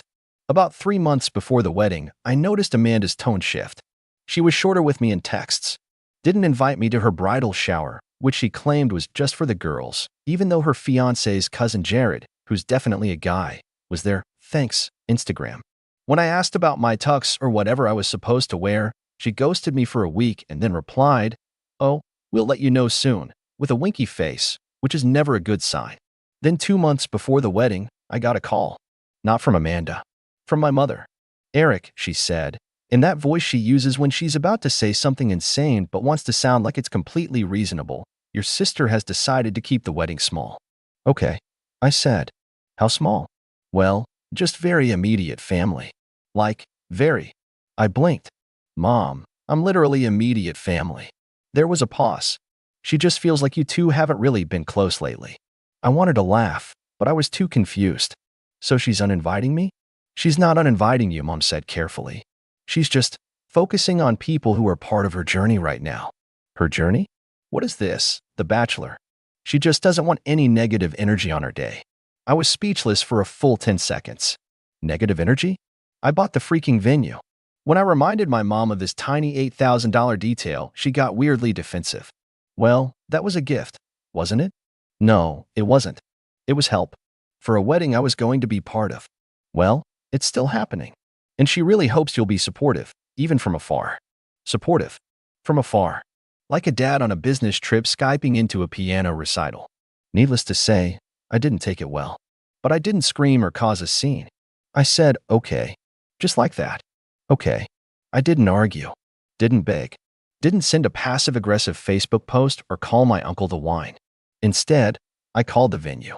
Now, this is the part where I should mention I'd been smart. The venue was under my name. My credit card. My booking. Amanda just picked the place. So I called the lovely owner, a woman named Trish, who remembered me right away because I was the only client who didn't make a Pinterest board. I asked her, very politely, what the cancellation policy was. She told me I had until 30 days before the wedding to cancel for a full refund. Perfect. I told her I'd be in touch. In the meantime, I went shopping.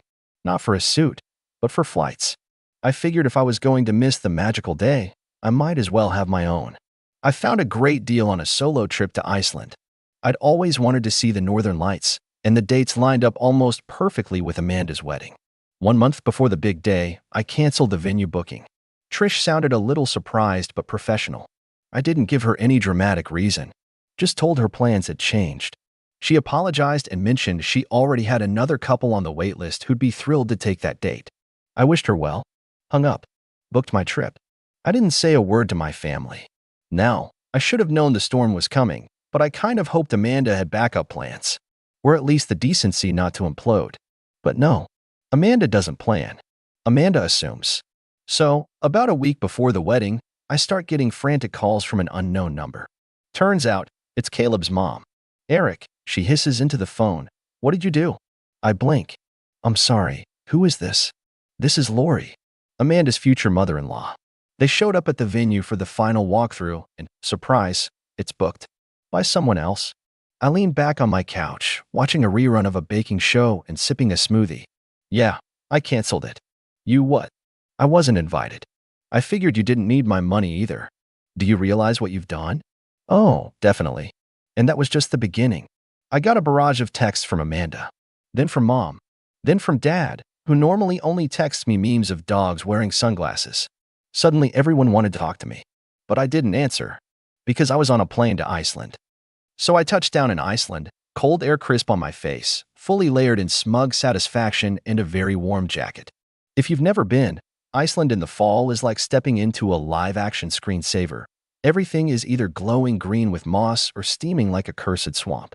I booked myself into this cozy little cabin near Vic, complete with a hot tub and a view of the black sand beaches. The minute I arrived, I set my phone on Do Not Disturb and committed myself to two things: drinking overpriced hot chocolate and being the pettiest brother in the Northern Hemisphere. Now, I know what you're thinking. Eric, surely you didn't actually mock them while they were scrambling, right? Oh yes. Yes, I did. But I did it tastefully, artistically, like an emotional Instagram influencer with a vengeance. Day 1. I posted a picture of me standing next to a geyser with the caption, "When the family drama erupts, but you choose peace." Hashtag blessed, hashtag nature heals. No tags, no names, just vibes. But you better believe Amanda saw it. She always lurks. Day 2. I sent a photo directly to the family group chat, which I had been silently removed from 3 weeks earlier. Yes, removed, without a word, with a picture of my breakfast, smoked salmon on toast, some weird local yogurt thing, and fresh blueberries. I captioned it, "Enjoying my $8,000 breakfast. Hope everyone's planning going smoothly."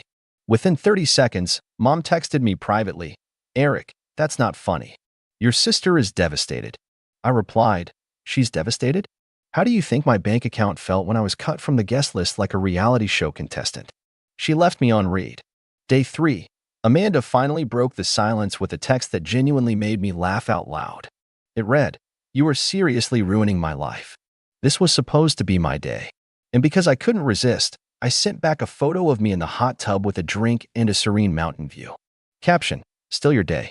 I'm just celebrating from a safe emotional distance, heat emoji." She didn't respond after that.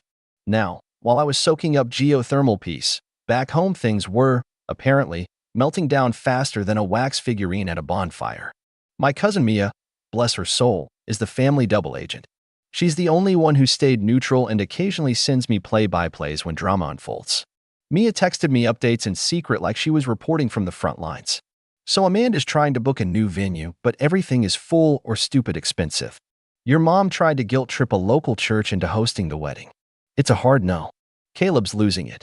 His mom is suggesting they just do a backyard wedding, and Amanda said she'd rather die barefoot in traffic. So that's where we are. They tried to rebook the original venue. Trish told them it's taken by a couple from Montana. Amanda cried. At this point, I was floating in a glacial lagoon like a sentient marshmallow, completely zen. Now let me pause here and just say, I did consider feeling guilty. I really did. But then I remembered the phone call. The one where I was told I was no longer part of Amanda's journey.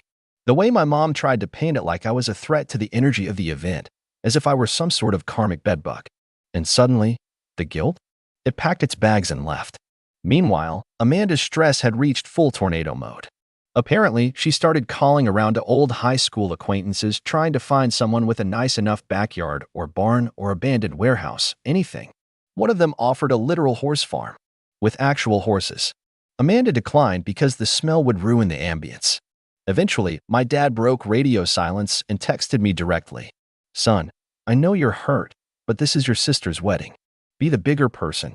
I replied, funny how I was too small to be invited, but suddenly big enough to fix everything. He didn't text back. I imagine he was mid-facepalm. Anyway, by day 5 of my trip, things hit a new low.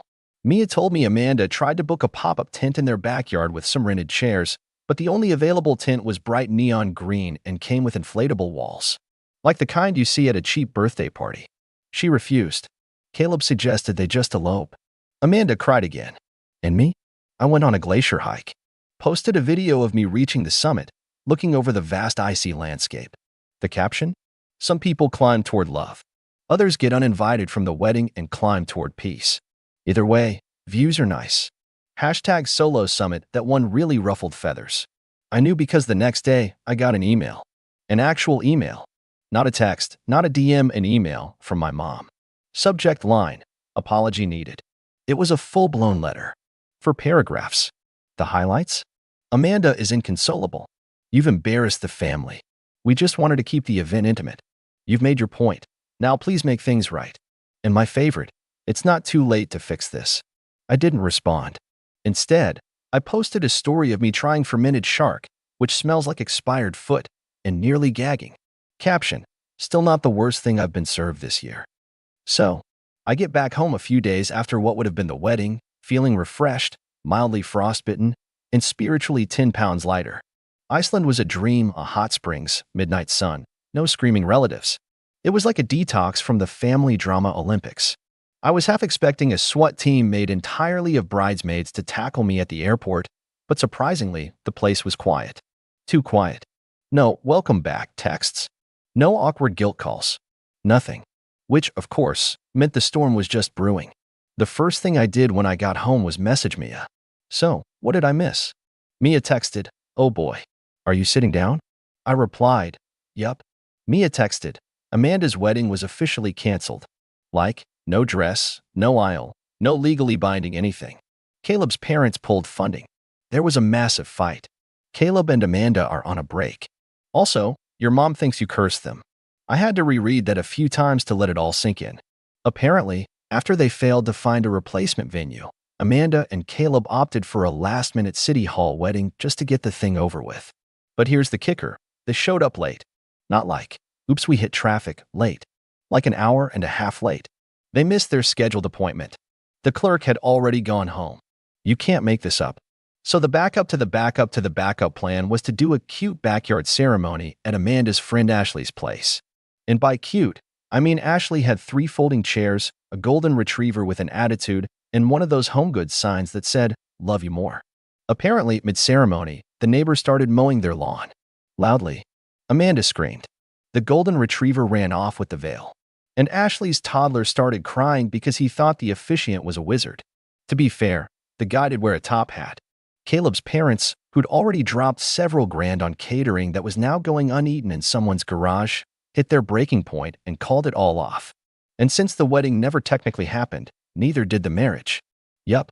So naturally, this is all my fault. By the time I walked into my parents' house the next day to talk things out, I was prepared for some passive-aggressive tension. Maybe a cold shoulder. Possibly a disappointed head shake. What I didn't expect was to be greeted like I was a wanted criminal.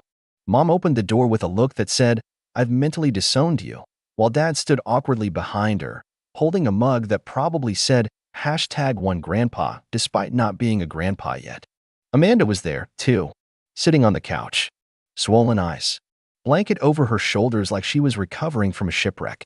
Caleb wasn't with her, which probably explained the half-eaten tub of cookie dough on the coffee table and the faint sound of a breakup playlist humming from her phone. No one said hi. I stepped inside like I was entering a hostage negotiation. Mom was first to speak. "We need to talk." "Cool," I said. Because I've been wondering how I ruined a wedding I wasn't invited to. She didn't laugh. Amanda sniffled dramatically, then croaked. You could have just let us use the venue. You didn't have to be so vindictive. Vindictive? I raised my eyebrows. I just stopped financing an event I wasn't welcome at. I didn't hex it. Dad cleared his throat. Son, the way you handled this, it felt spiteful. Oh, so me being uninvited was fine, but me deciding not to spend thousands of dollars on a party I couldn't attend? That's where the line is. Mom jumped in. You blindsided us. You canceled the venue without saying a word. Do you know how hard we scrambled? I wasn't invited, Mom, I repeated, trying very hard not to yell. Let me put it in perspective. Imagine getting kicked out of a restaurant, then being asked to still pay for everyone's meal. Would you do it? Amanda interrupted. You always make everything about you, Eric. I turned to her slowly. Amanda, you kicked me out of your wedding because you wanted to focus on people who were part of your journey. I wasn't even allowed to bring a +1 emoji to the guest list. She folded her arms. It was supposed to be my special day, and now I don't even know if it's going to happen. Didn't happen, I corrected. Past tense. She glared at me like I'd kicked her puppy. I sighed and sat down. Look, I didn't do any of this to sabotage you. I just took a step back. You drew the boundary. I respected it. But you don't get to exile someone and then demand their loyalty. Dad, ever the peacekeeper, mumbled, can't we just move on? The damage is done. Amanda sniffed again.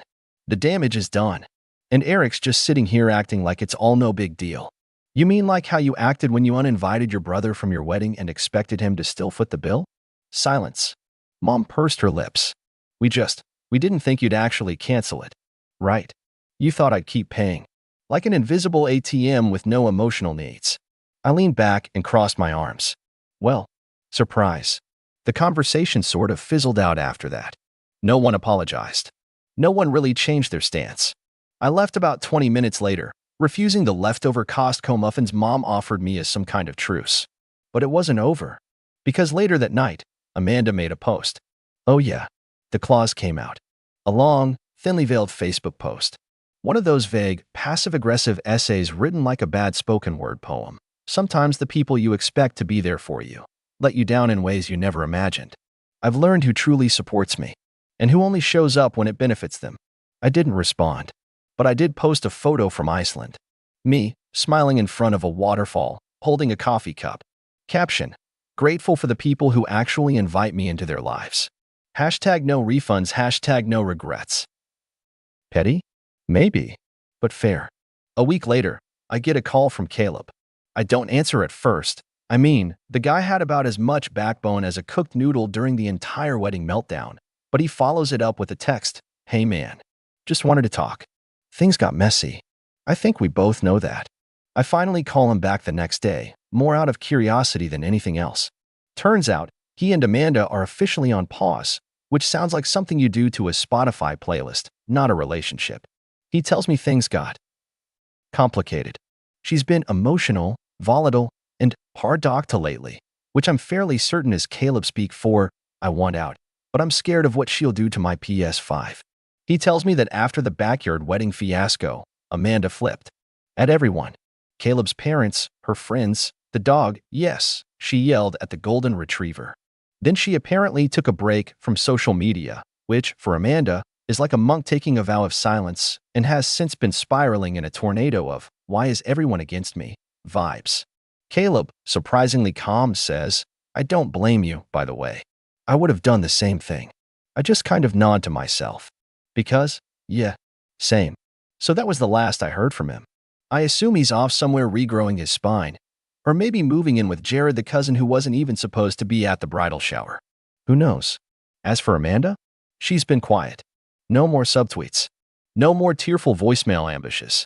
Occasionally, she'll post a selfie with a suspiciously long caption about healing and rediscovering herself, but that's standard breakup protocol.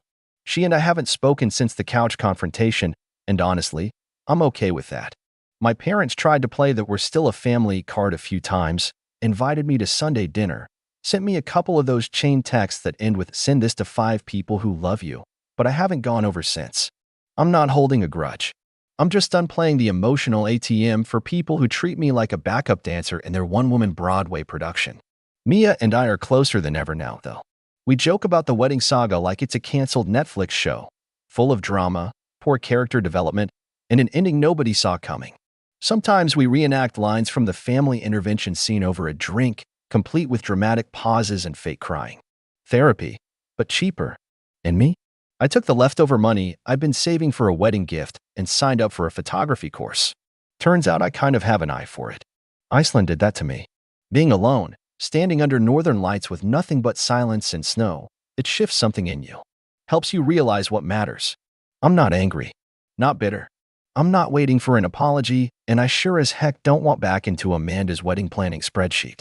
I just moved on. They got what they wanted, a wedding without me. And I got what I needed, peace, clarity, and one heck of a story. No regrets. Except maybe the fermented shark. That stuff was awful. My name is Jake, and I'm 29. For most of my adult life, I've been the guy my family relied on, the dependable one, the problem solver, the one who always stepped up when someone needed help. And for the longest time, I didn't mind. That's just who I was. But after what my brother, Ryan, did to me, I realized that being the good guy only gets you walked all over. Ryan is 26, 3 years younger than me, and he's always had it easy. Growing up, my parents spoiled him rotten while I was expected to be the responsible one. He was the golden child, the one who could do no wrong. And I was the one who had to clean up his messes. When he dropped out of college after a year, my parents barely batted an eye. He said school wasn't for him, and they just accepted it, no questions asked. He bounced from job to job, quitting when things got too stressful.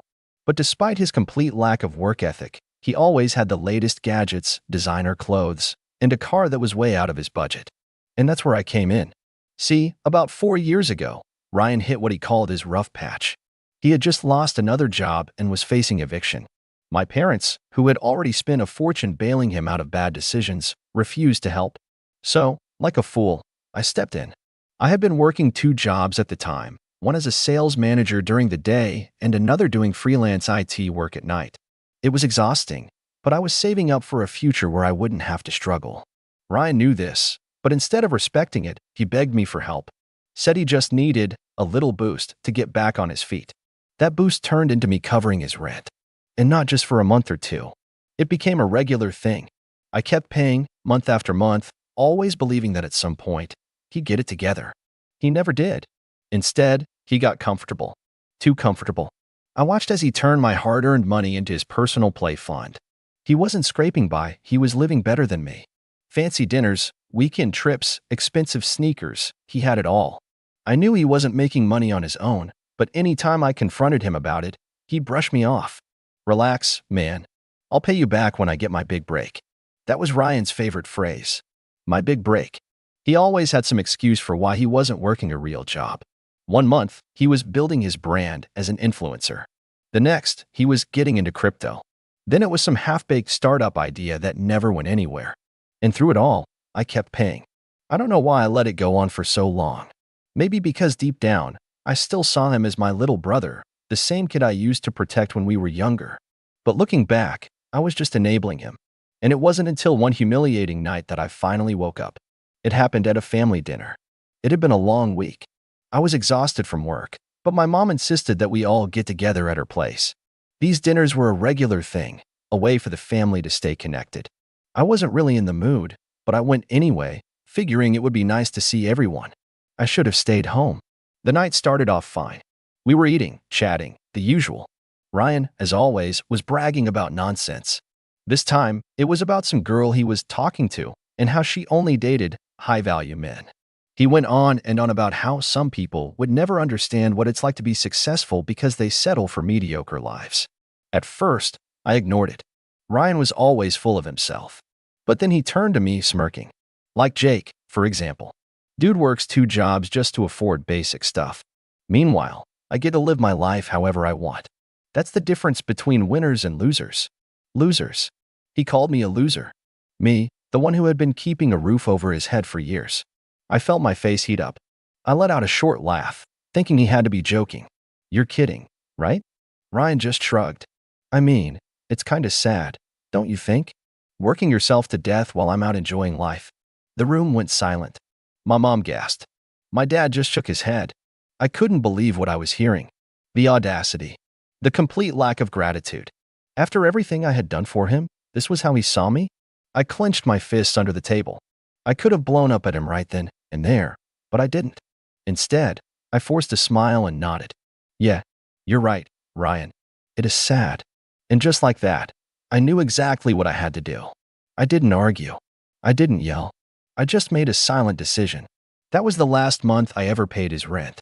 The next day, I called his landlord and told him that Ryan was on his own. No more payments from me.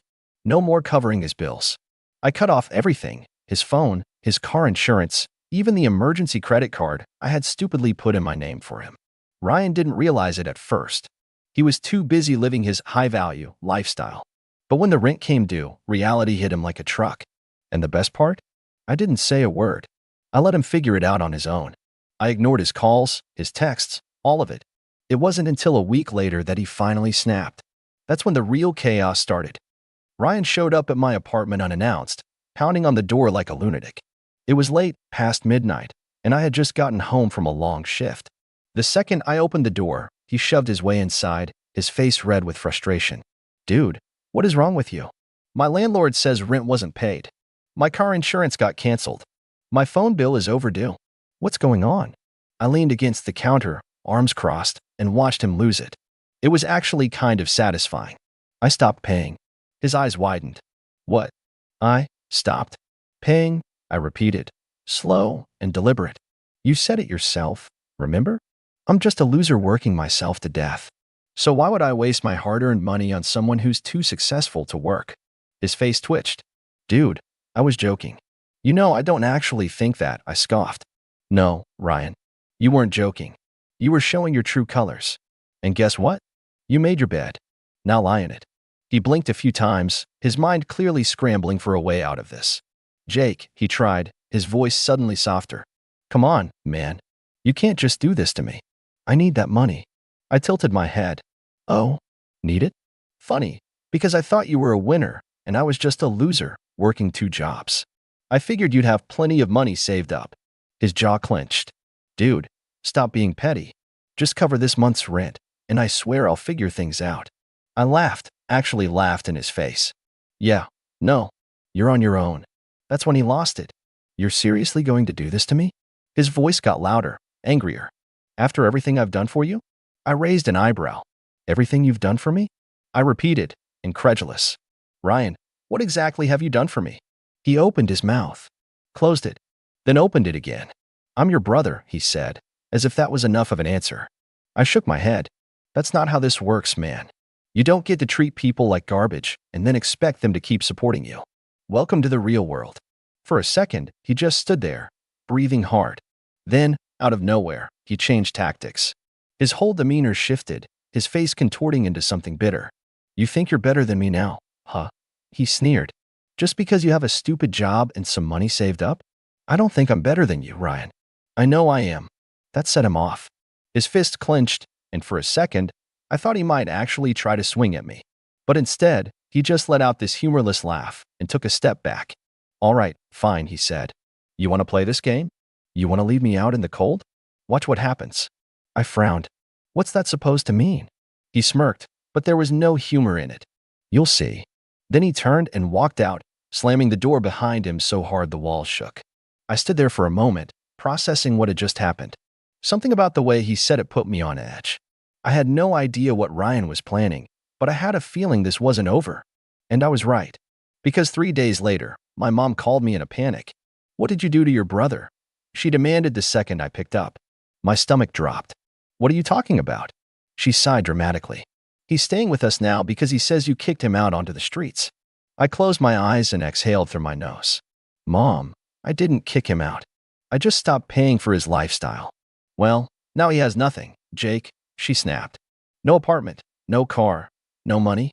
How could you do this to your own brother? I let out a dry laugh. Mom, I didn't do anything. He did this to himself. He said you were being cruel, she shot back. That you're punishing him for no reason. I shook my head, feeling the anger rise in my chest. Of course, Ryan spun the story to make himself the victim. I gripped the phone tightly. Mom, let me ask you something. Has Ryan told you where all his money was going while I was paying his rent? Has he mentioned the designer clothes? The expensive dinners? The weekend getaways? Silence. I continued, because that's where my money went. Not to a struggling brother who was trying to get back on his feet. To a lazy, entitled brat who spent it all on himself. More silence. Then, in a quieter voice, she said, "Well, he's family, Jake. You don't just abandon family." And there it was. The same excuse my parents had always used to justify his behavior. The same reason they had never held him accountable. I let out a long breath. "Mom, I love you. But I'm done being Ryan's ATM. If you want to support him, that's your choice. But I'm out." I hung up before she could argue. I sat down, my heart still pounding. I knew this was going to get worse before it got better. And I was right. Because the next morning, I woke up to dozens of angry messages from relatives. Ryan had really gone all out this time. And he wasn't just playing the victim. He was playing dirty. The flood of messages was unreal. My phone buzzed nonstop: texts, missed calls, voicemails, even emails from relatives I hadn't spoken to in years. Apparently, Ryan had spun the most insane sob story imaginable. According to him, I had heartlessly abandoned him, leaving him homeless and penniless on the streets with nowhere to go. He was desperate, starving, and begging for help while his cold-hearted brother sat back and laughed at his suffering. Somehow, in his version of events, he had been the hard-working sibling who had sacrificed everything for me, and this was how I repaid him. And the worst part? People actually believed him. My aunt left a furious voicemail. "I always knew you were selfish, Jake. But this is just disgusting. Ryan is your family, and you left him to suffer. I hope you can live with yourself." My cousin texted, "Dude, I don't even know what to say. How could you do that to Ryan? He's your brother." My grandmother of all people emailed me, "Jakey, sweetheart, I'm so disappointed in you. Your poor brother has nowhere to go, and you won't even lift a finger to help him? Family should always come first." Message after message, all saying the same thing: how heartless I was, how Ryan was suffering, how I needed to make this right. I was furious. He had lied to everyone, painted me as some evil villain, and sat back while the family turned against me. But what really made me angry? The pictures. Someone, probably my mom, had sent me a few photos of Ryan at her house, looking devastated. In one, he was sitting on the couch, staring at the floor, his hair messy, his face in his hands. In another, he was wrapped in a blanket, like some kind of war survivor. The final picture? Him staring out a window dramatically, like he was mourning his entire existence. It was so fake I almost laughed. Almost. But I wasn't laughing. Because while he was playing the tragic victim, I was getting bombarded with hate. And that's when I realized he wasn't just trying to save face. He was trying to destroy mine. I needed to act fast. So I did something Ryan never expected. I gathered receipts. I spent the next few hours going through bank statements, payment histories, and text messages, every transfer I had ever sent him, every bill I had covered, every ridiculous purchase he had made while claiming he was struggling. The $200 dinners, the designer clothes, the weekend trips, the VIP concert tickets. I screenshotted everything. Then, I wrote one message and sent it to every single person who had called me a monster. I wasn't going to do this, but since Ryan has decided to lie to everyone, here's the truth. Attached are screenshots of every payment I made for him, every bill I covered, and proof of where that money actually went. While I was working 2 jobs to support him, he was spending my money on luxuries while laughing behind my back. He called me a loser who would never be successful at dinner in front of everyone, so I stopped paying for him. That's it. If you still think I'm the villain here, that's your choice. But I won't be manipulated anymore. And I hit send. What happened next? Let's just say Ryan was about to learn what happens when you push the wrong person too far. It didn't take long for Ryan to find out I'd sent those messages. It was barely an hour later when my phone buzzed with an incoming call from him. I didn't answer. Instead, I sat there staring at the screen, watching the call go to voicemail. I knew what was coming. I could feel it in my gut. 5 minutes later, he called again. I ignored it again. The phone buzzed a third time. This time, I answered. "Jake." Ryan's voice was low, but there was a dangerous edge to it. I could practically hear the anger radiating through the phone. "You've made a huge mistake." I leaned back in my chair, trying to sound casual. "Oh? And what's that?" He scoffed. "You really think you can just air out all our dirty laundry like that? You think everyone is going to believe your lies?" "I didn't lie about anything, Ryan," I replied, keeping my tone even. "I just showed them the truth. You're the one who's been lying." There was a pause on the other end. Then he spoke in a more threatening tone. You're going to regret this, you know. You've destroyed any chance of me ever helping you again. You've burned that bridge for good. I smirked, leaning forward in my chair. You're threatening me now? After everything you've done to me? You really think I'm scared of you? He was quiet for a moment, but then I heard a sharp exhale. You don't get it, do you, Jake? You owe me. You think this is just about money? This is about loyalty. This is about family. And you're going to pay for what you've done to me. You'll come crawling back, begging for my help, and I won't lift a finger to help you. Not after this. The words stung, but I wasn't going to show it. You can try to make it sound like you're some kind of hero, but the truth is, you've always been using me. That's over now. There was a beat of silence, and then Ryan's voice dropped to a deadly whisper. You know where I'm coming from, right? You know I'm not leaving until we fix this. I'm coming over to your place. You better have something for me when I get there. I could feel my heart rate speed up. This was no longer just a fight over money, it was about control. Ryan wasn't used to not getting his way, and I had just taken that away from him. And now, he was coming to make me pay. Good luck with that, I said, trying to keep my voice steady. I'll be here, waiting. I'll even let you in. You'll find no sympathy from me, though. He didn't respond. The line went dead. I sat there, the weight of what was coming settling on me like a thick fog. He was on his way, and I knew it wasn't going to be pretty. It didn't take long before I heard a knock on my door.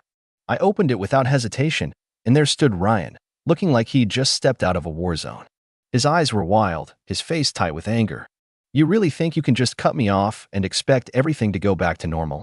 He snarled, barging past me into the apartment. You think I won't come here and make you fix this? I need that money, Jake. I deserve it. I shut the door behind him and crossed my arms. Deserve it? Are you serious? Ryan took a step closer, jabbing a finger into my chest. You're the one who's been living in denial, man. I've been taking care of you for years. You think I haven't made sacrifices for you? I was the one making sure you didn't lose everything. And now? Now you're going to ruin me over nothing. I kept my composure, standing tall. No, Ryan. I didn't ruin you. You did that yourself. I stopped giving you what you expected from me, and now you're here acting like I owe you something. But you don't get to take advantage of me anymore. He let out a sharp laugh, but there was no humor in it. You really think you're in control now? You think you can just shut me out and it'll be over? You don't know who you're dealing with. I'm family, Jake. I'm your brother. And if you think you can turn your back on me without any consequences, you've got another thing coming. I held my ground, watching him pace back and forth, getting more agitated. I need money. Now, he demanded, his voice rising. You have plenty of it. You've been saving all this time. You owe me at least something. You don't get to leave me stranded like this. I shook my head. I'm not giving you another dime. You've had enough of my money. It's time for you to figure things out on your own. Ryan's face twisted with rage. You think you can just walk away from this? You think I'm just going to let you go without making you pay? He moved closer again, his breath hot against my face. I could see the fury in his eyes, but I wasn't backing down. I'm not scared of you, Ryan, I said, my voice low and firm. You don't control me anymore. You never will again. He stopped, breathing heavily. For a moment, it seemed like he was considering his next move, trying to figure out if I was bluffing. But then, he seemed to make up his mind. You want to play it like this? He spat, taking a step back. Fine. But you're going to regret this, Jake. I swear to God, you'll regret this. I won't let you get away with treating me like this. Not this time. And with that, he turned on his heel and stormed out of my apartment, slamming the door behind him with such force that the whole building seemed to shake. I stood there, staring at the door, my heart pounding. This wasn't over. Not by a long shot. Ryan wasn't done. And whatever he had planned next, I knew it would be even more intense than what had just happened. The days that followed were a whirlwind of chaos. Ryan didn't give up easily, and I knew I hadn't heard the last of him. But he didn't show up at my door again. Instead, I started receiving a different kind of message, threats, manipulative texts, and passive-aggressive voicemails from him and even a few relatives. Everyone seemed to be taking his side, bombarding me with guilt about how I was tearing apart the family. I had expected this, but it didn't make it any easier. The emotional weight of what was happening was starting to wear on me. Ryan was good at playing the victim, and suddenly, he had everyone believing I was the one who had been heartless, that I was the one who had broken family bonds. But I refused to back down. I spent the next few days building a case, documenting every lie, every manipulation, and every outrageous demand Ryan had made over the years. I even reached out to a lawyer to make sure I wasn't doing anything that could come back to haunt me legally. Then came the final blow. I got a call from Ryan's girlfriend, who had been living with him for the past year. Apparently, they were in even more debt than I had known. She sounded desperate, trying to manipulate me into sending more money to help him out. She said he was ruining his life, and that I was the only one who could save him. It was like déjà vu. This was the same tactic he had used on me when he needed help, and I wasn't buying it anymore. I cut her off mid-sentence. I've done enough, and I'm done. If Ryan wants to keep playing these games, that's his choice, but I'm not enabling it anymore. The next thing I knew, the entire family was calling me. They were furious, and I could practically hear them shaking their heads in disbelief that I wasn't willing to help my own brother. It took all the strength I had to stay calm, but I told them the truth, how Ryan had never taken responsibility for his actions, how I had been the one propping him up for years, and how he had betrayed me when I needed him the most. Eventually, they began to see things from my perspective. Slowly, the messages stopped coming in, and the guilt trip stopped working. As for Ryan, he tried to reach out a few more times, leaving me messages telling me that I would regret this. But the last message he left me? Enjoy your life while it lasts, Jake. You'll be sorry. You'll be begging for help when you're all alone. Just wait. It was a hollow threat, empty, like everything else he had ever said to me. But here's where things got interesting. A week later, I received a call from one of his old friends, someone I hadn't spoken to in years. Apparently, Ryan had been bragging about the new business venture he was launching, something to get himself back on track after all his failures. I couldn't help but laugh to myself. Ryan, who had constantly told me how useless and lazy I was now claiming to be starting his dream business? And I wasn't even sure if he had the skills to pull it off, let alone the drive. But at that moment, I realized he was never going to change. Ryan would always be the same person, selfish, manipulative, and incapable of taking responsibility for his own life. I stopped worrying about him, stopped letting him take up space in my mind. I moved on with my life, focusing on my own happiness, my goals, and my future. I wasn't going to let my brother's dysfunction hold me back any longer. Looking back now, I know I made the right choice. But I still wonder, could I have done more to help him? Did I take things too far? What do you all think? Was I wrong to cut him off? Or was I just finally standing up for myself after years of being used? Let me know your thoughts.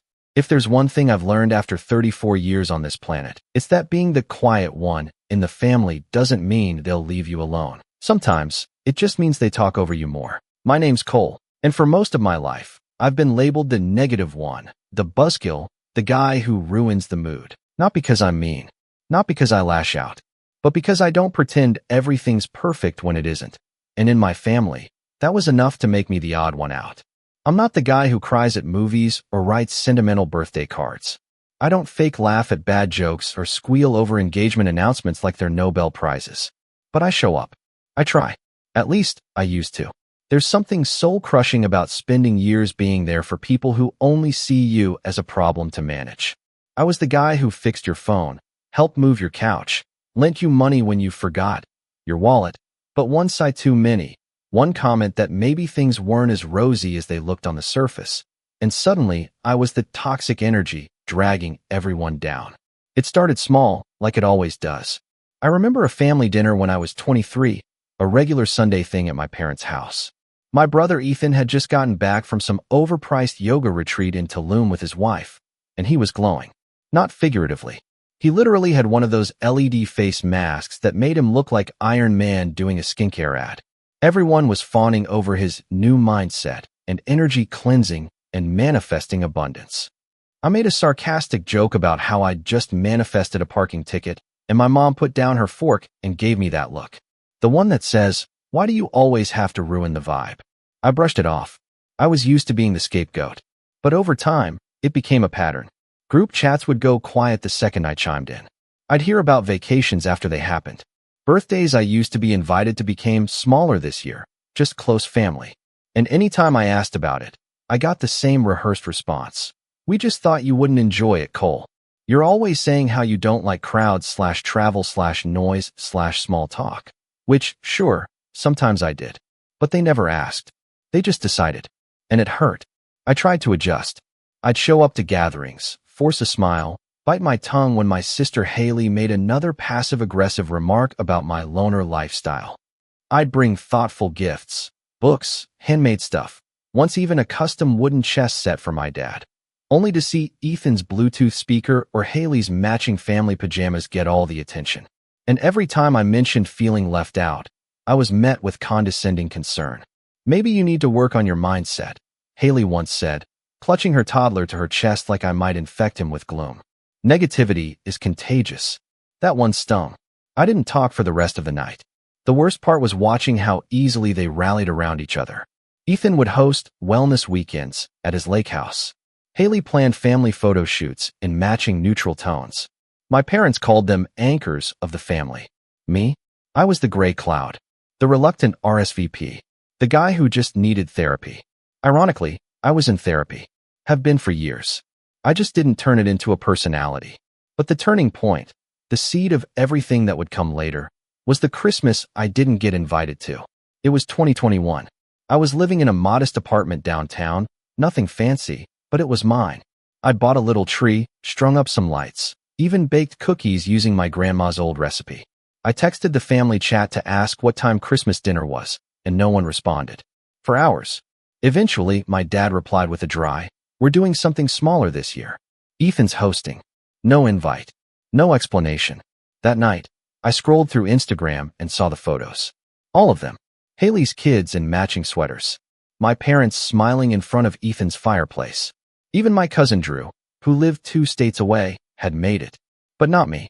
I wasn't even in the background of a single picture. I remember just staring at the screen, my mouth open a little, like if I looked long enough, I'd find myself there. Like maybe I was just cropped out. I didn't cry. I didn't rage. I just sat on the couch with a plate of cooling cookies and felt numb. A few days later, Haley posted a reel titled "Grateful Moments," set to soft piano music. She captioned it, "Surround yourself with people who lift you higher, dizzy, no drama. Just love and good energy." And I lost it. Not outwardly, but something inside me broke. I realized then, really realized, that no matter what I did, no matter how hard I tried to vibe with them, I'd always be the outsider. The unspoken rule was clear: don't bring the mood down. Don't talk about real things. Don't be inconvenient. So I stopped trying. I stopped texting first. I stopped sending gifts. I stopped offering help. And for the first time in my life, no one chased me. Not even a "miss you." It was like I had never existed. But here's the thing. Silence gave me space. And space gave me clarity. For the first time in years, I started focusing on what I wanted. I poured myself into my work, software development for a niche logistics firm, and quietly stacked money. I picked up weekend hiking again. I deleted social media. I stopped waiting for someone to notice me missing. And then, almost 2 years later, I did something no one saw coming. I bought a cabin. A real one. In the mountains, 3 hours out from the city. Full woodwork, stone fireplace, wraparound porch, thick pine trees all around it. No cell reception. No energy circles. Just peace. I paid in full. No loans. No help. Just me and a dream I'd shelved for too long. When the sale closed, I didn't tell anyone. Not because I was hiding, but because no one had earned the right to know. But secrets don't stay buried forever. Especially not when your sister randomly spots you at a hardware store buying 12 gallons of paint and a new generator. I should have known that would lead to questions. I just didn't expect the fallout to come from Ethan. It started with a text. Just 4 words. "You bought a cabin?" I stared at the screen for a minute before replying. "Yep." He waited a few hours, then sent a second message. "Wow. Didn't think you were doing that well. Congrats." Which, coming from him, might as well have been an insult. I didn't reply. I didn't think it needed one. Then, a week later, came the real message. The one that kicked off everything. "Hey, wanted to ask, any chance my family could use the cabin during winter break? Kids would love it. Just us, promise. You wouldn't even have to be there. Let me know." I stared at it for a long time. Something in me, something old and raw, started to surface. But I kept my face calm. I typed out a reply, then deleted it. Then typed it again. Eventually, I settled on one line. "Sorry, it's just for people with good energy." I hit send. He blocked me the next day. But that was just the beginning. If Ethan blocking me was meant to be some kind of punishment, it didn't land. Honestly, it felt like relief. Like someone finally turned off a song that had been playing on repeat in the background of my life for too long. No more backhanded compliments. No more just trying to help lectures. No more pretending to be someone I wasn't just to keep the peace. But I should have known that peace, in my family, doesn't last. It started subtly.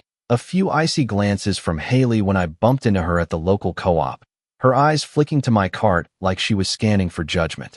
I tried to nod hello, but she turned sharply, her toddler balanced on one hip like a tiny human shield. Then came the voicemail from Mom.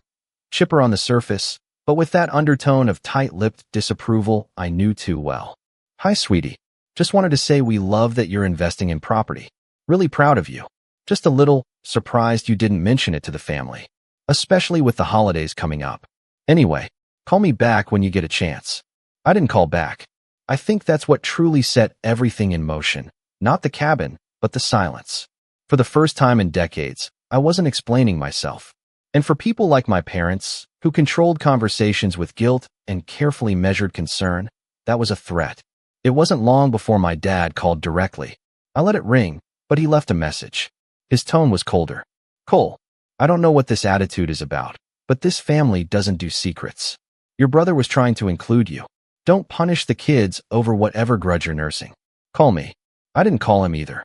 And just like that, the narrative started to shift, behind my back, of course, but not so subtly that it didn't get back to me. Drew, my cousin, texted me a screenshot from our extended family's Facebook group, a digital nightmare I wisely stayed far away from. It was a post from Haley. Feeling sad today. My boys were so excited about the idea of playing in the snow at Uncle Cole's new cabin. They even drew pictures. But unfortunately, some people hold on to bitterness instead of choosing love. We'll find joy elsewhere, like we always do. The comments were what you'd expect. Heart emojis. Prayers. A few shame on him s. One end even posted, negativity is a disease. Cut it out, or it'll rot your whole family. I half expected someone to suggest an exorcism. I laughed when I saw it. Not because it was funny, but because I couldn't believe how predictable it was. The script hadn't changed in decades. Only now, I wasn't playing the part they'd assigned me. And then came the dinner. I don't know why I said yes. Maybe some masochistic part of me thought it would be different. Maybe I was tired of being the ghost in family photos. Or maybe, just maybe, I wanted to see how far the rabbit hole went. Whatever the reason, I agreed to join them for a pre-Christmas dinner at my parents' house. It wasn't the real Christmas, of course. That was happening at Ethan's chalet in Aspen. This was more of a leftover holiday, a consolation meal before everyone left for their actual plans. When I walked in, I knew I'd made a mistake. The room was decorated within an inch of its life. Garlands, lights, faux snow on every surface. But it wasn't festive. It was curated, like a catalog had thrown up all over the living room. Haley's kids were wearing matching cardigans that looked itchy, and Ethan's wife was sipping something green from a crystal glass and talking about the energetic residue of processed sugar. I barely made it past the threshold before my mom hugged me a little too tightly and whispered, "Try not to be so tense tonight, okay? Let's just have a nice time." That was code. I knew it. Don't mention the cabin. Don't talk about feelings. Smile. Nod. Be useful. I sat at the end of the table. Ethan was at the head. My dad poured wine like he was hosting a diplomatic summit. And then the meal began. The jabs were subtle at first. Haley talking about how hard it was to afford travel with just one income, glancing at me as if my entire existence was some kind of insult. Ethan mentioning how some people find peace through community, not isolation. Even my mom got in on it, asking Ethan, loudly, if he'd brought his famous gluten-free stuffing, because God knows not everyone here knows how to cook. It was like being pecked to death by ducks. But I stayed quiet. I smiled. I passed dishes. I told Haley's daughter I liked her glittery hair clip, even though I could see her mom's eyes narrow when I spoke to her. I didn't rise to it. I didn't push back. Until dessert. We were halfway through some vegan pie abomination when my dad raised a glass and said, "To family, the ones who show up, who support each other, who don't hold grudges." And everyone raised their glasses. Except me. I sat perfectly still. Then I placed my fork down, gently, deliberately, and asked, "Is that really a toast, or just a passive-aggressive performance?" The silence was instant. Like someone had hit mute on the whole room. Ethan cleared his throat. "It's a reminder, Cole. For the kids. That family is about love. Right?" I said, turning to him. "Like how you loved me so much, You asked to use a place you didn't help build, didn't ask nicely for, and blocked me when I said no. His jaw clenched. I blocked you because you were being petty. I raised an eyebrow. Petty is asking for access to something you didn't even congratulate me on. Mom jumped in. Okay, that's enough. We're not doing this here. Haley muttered something under her breath. I didn't catch it, but her husband laughed. That smarmy kind of laugh that always makes you want to throw something. So I stood up. Slowly. My hands were steady, but my heart was hammering. Not with rage. With clarity. I'm going to go, I said. Not because I'm angry. Because I'm tired. Tired of pretending this isn't exactly what it looks like. My dad started to speak, but I cut him off. You didn't invite me to Christmas 2 years in a row. You talk about my energy like I'm a contaminant.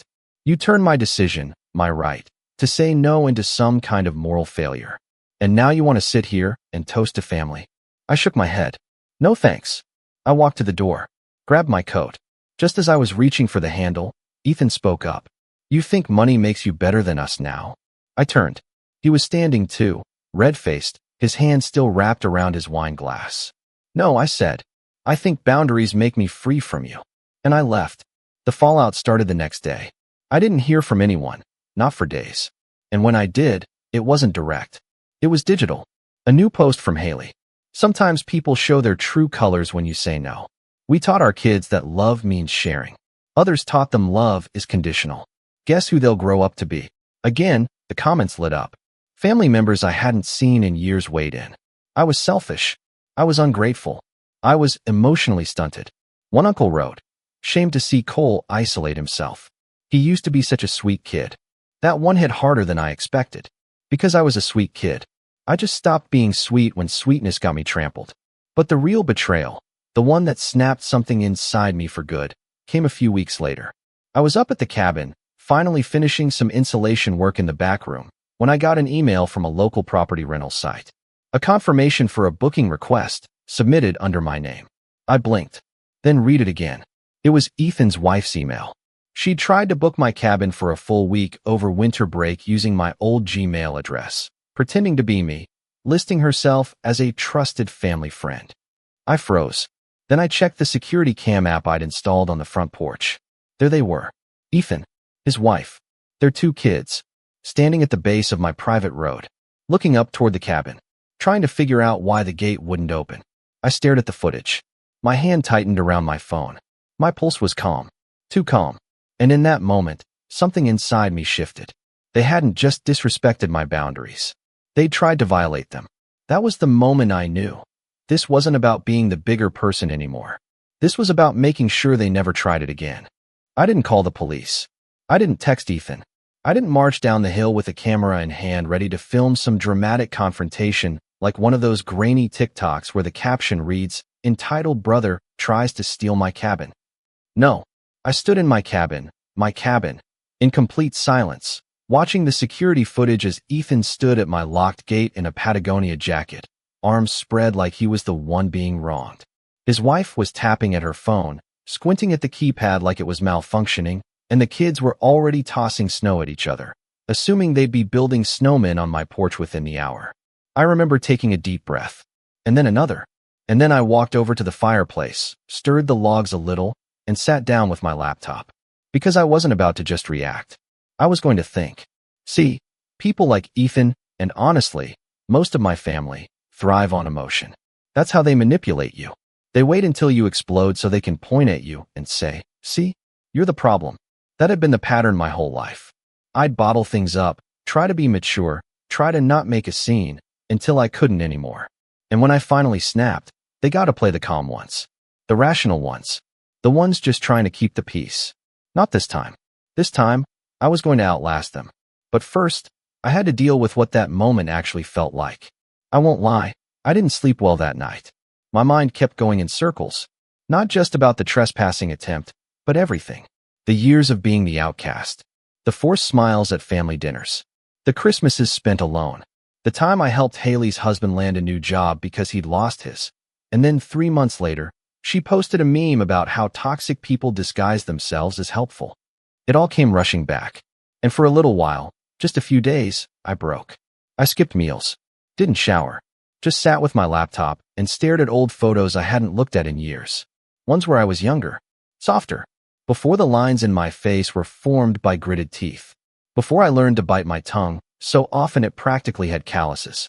There was one picture, Thanksgiving, maybe 2012. I was sitting on the floor, cross-legged, with one of Haley's babies asleep in my lap. Everyone else was at the table. I wasn't even in the group shot, just off to the side. That's how it always was. I'd been on the edge of my own family for so long, I'd forgotten what it felt like to be at the center of anything. And the worst part? For a moment, I wondered if they were right.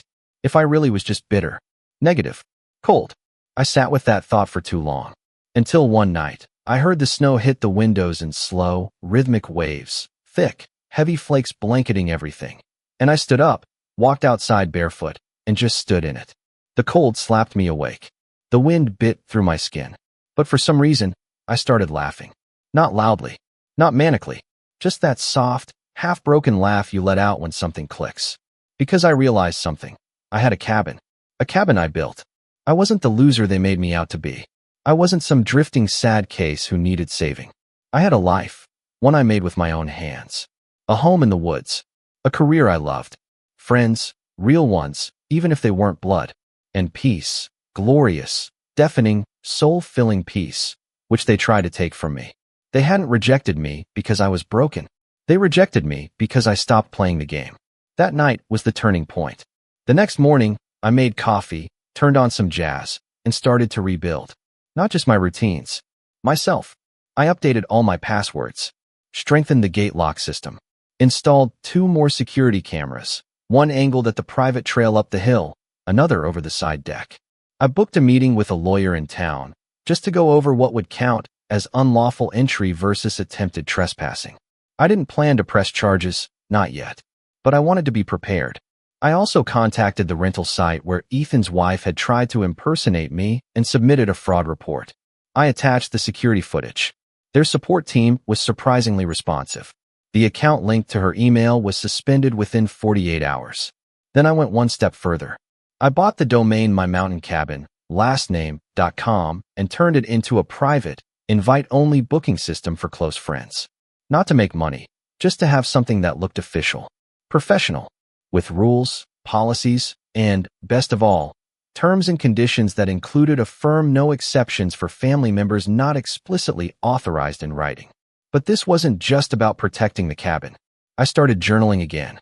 I know, sounds cliche, but there was something powerful about waking up, brewing a cup of coffee, and writing down what I really felt. No filter, no pretending. I wrote about my childhood, how I used to wait by the window for my dad to get home and hope he'd ask me to toss the football around, only for him to step right past me and call for Ethan. I wrote about the time Haley cried at Thanksgiving and said I'd ruined everything because I'd made a comment about missing grandma. I wrote about the nights I sat alone in my apartment on my birthday while everyone else went out to dinner for Ethan's promotion. I wrote it all. And then one night, I set fire to those pages in the cabin's wood stove, watched them curl into ash, felt a weight lift. Around that time, something else changed. I started working with clients directly. No more middleman agencies. I built my own small consulting arm. Just me, a portfolio, and referrals. The extra income wasn't flashy, but it gave me more control. More time. More freedom to spend weekends at the cabin or disappear into the woods for hours without checking my phone. I'd get texts from people in town. Hey, are you still doing that software stuff? Or you helped my cousin's small business. Can I hire you? It wasn't loud success. It was quiet, steady, real. And as the weeks turned into months, something wild happened. I started laughing again. Really laughing. At podcasts. At old movies. At dumb memes from friends who actually liked me.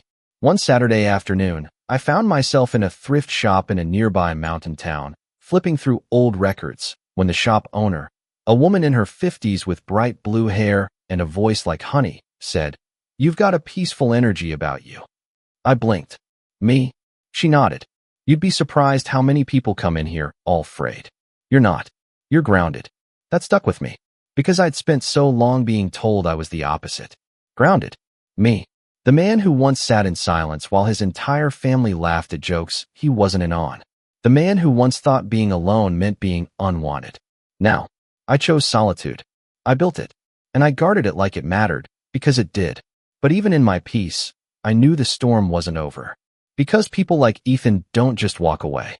They regroup, they reframe, and they come back. And when they did, I was ready.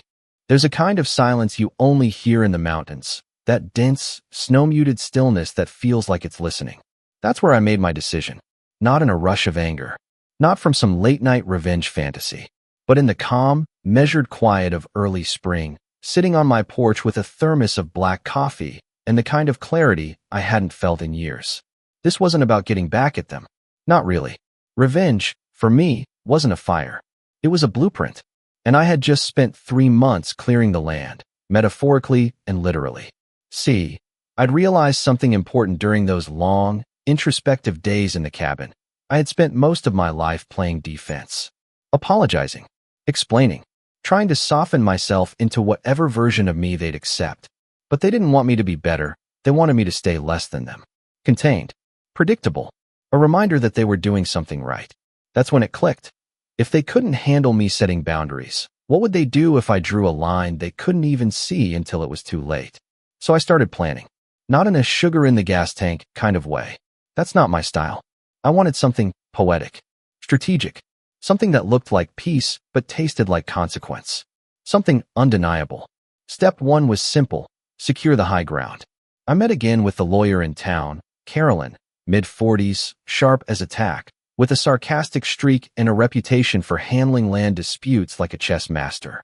I laid out the situation, the attempted impersonation, the trespassing, the history of family conflict, and my growing concerns about future boundary violations. She nodded through it all, not blinking once. When I finished, she leaned back and said, "So, you want to build a legal wall before they try to climb back in?" "Exactly," I said. "Then let's start with a trust." She walked me through it.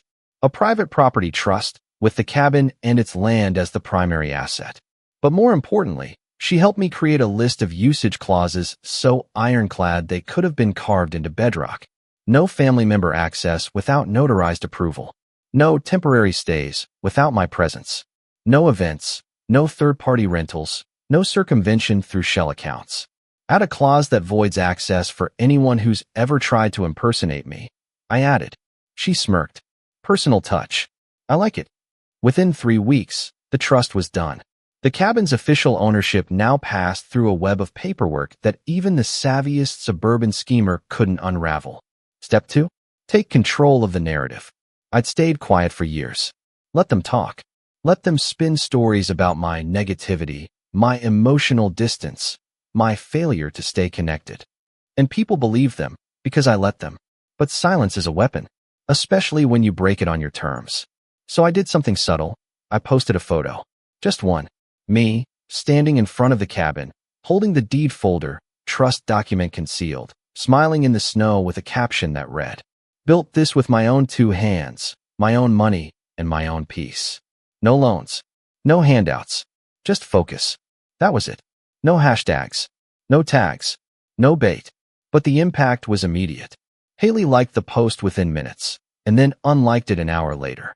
Ethan's wife viewed my story for the first time in months. Then again. A mutual cousin messaged me. "Wait, did you build that?" I didn't reply. I didn't have to. The photo said everything. You excluded me. You mocked me. And I still won. But it wasn't about flexing. It was about planting seeds. Because the next part of the plan needed one key ingredient: temptation. I knew how my family operated. I knew that Ethan couldn't stand being outshined. That Haley hated being left out of anything that looked exclusive. That my parents had spent decades fawning over whichever child looked most successful. If I wanted them to walk into a trap, I didn't need bait.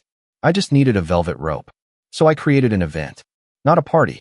Not a reunion. Something aspirational. I called it the Mountain Reset Weekend. I bought a simple domain. Built a sleek little landing page using a template. All soft earth tones and minimalist fonts. The header read, "Escape the noise. Reset your spirit. Realign your energy." I laughed as I typed it. Ethan-level nonsense. Underneath, I added fake testimonials. Just vague enough to sound real. Life-changing. I came back clearer than I've been in years. It's not just a getaway. It's a transformation. Then the photos, wide shots of the cabin, drone views of the mountain trail, candles flickering on a windowsill. I listed only 3 weekends per year. Invite only. No social media. No exceptions. And then I added a hidden clause in the site's metadata. Any attempts to submit the inquire form from an IP address associated with previous attempted impersonation would be logged, but not acknowledged. Just silently tracked. It was a masterpiece of subtle manipulation. The site went live.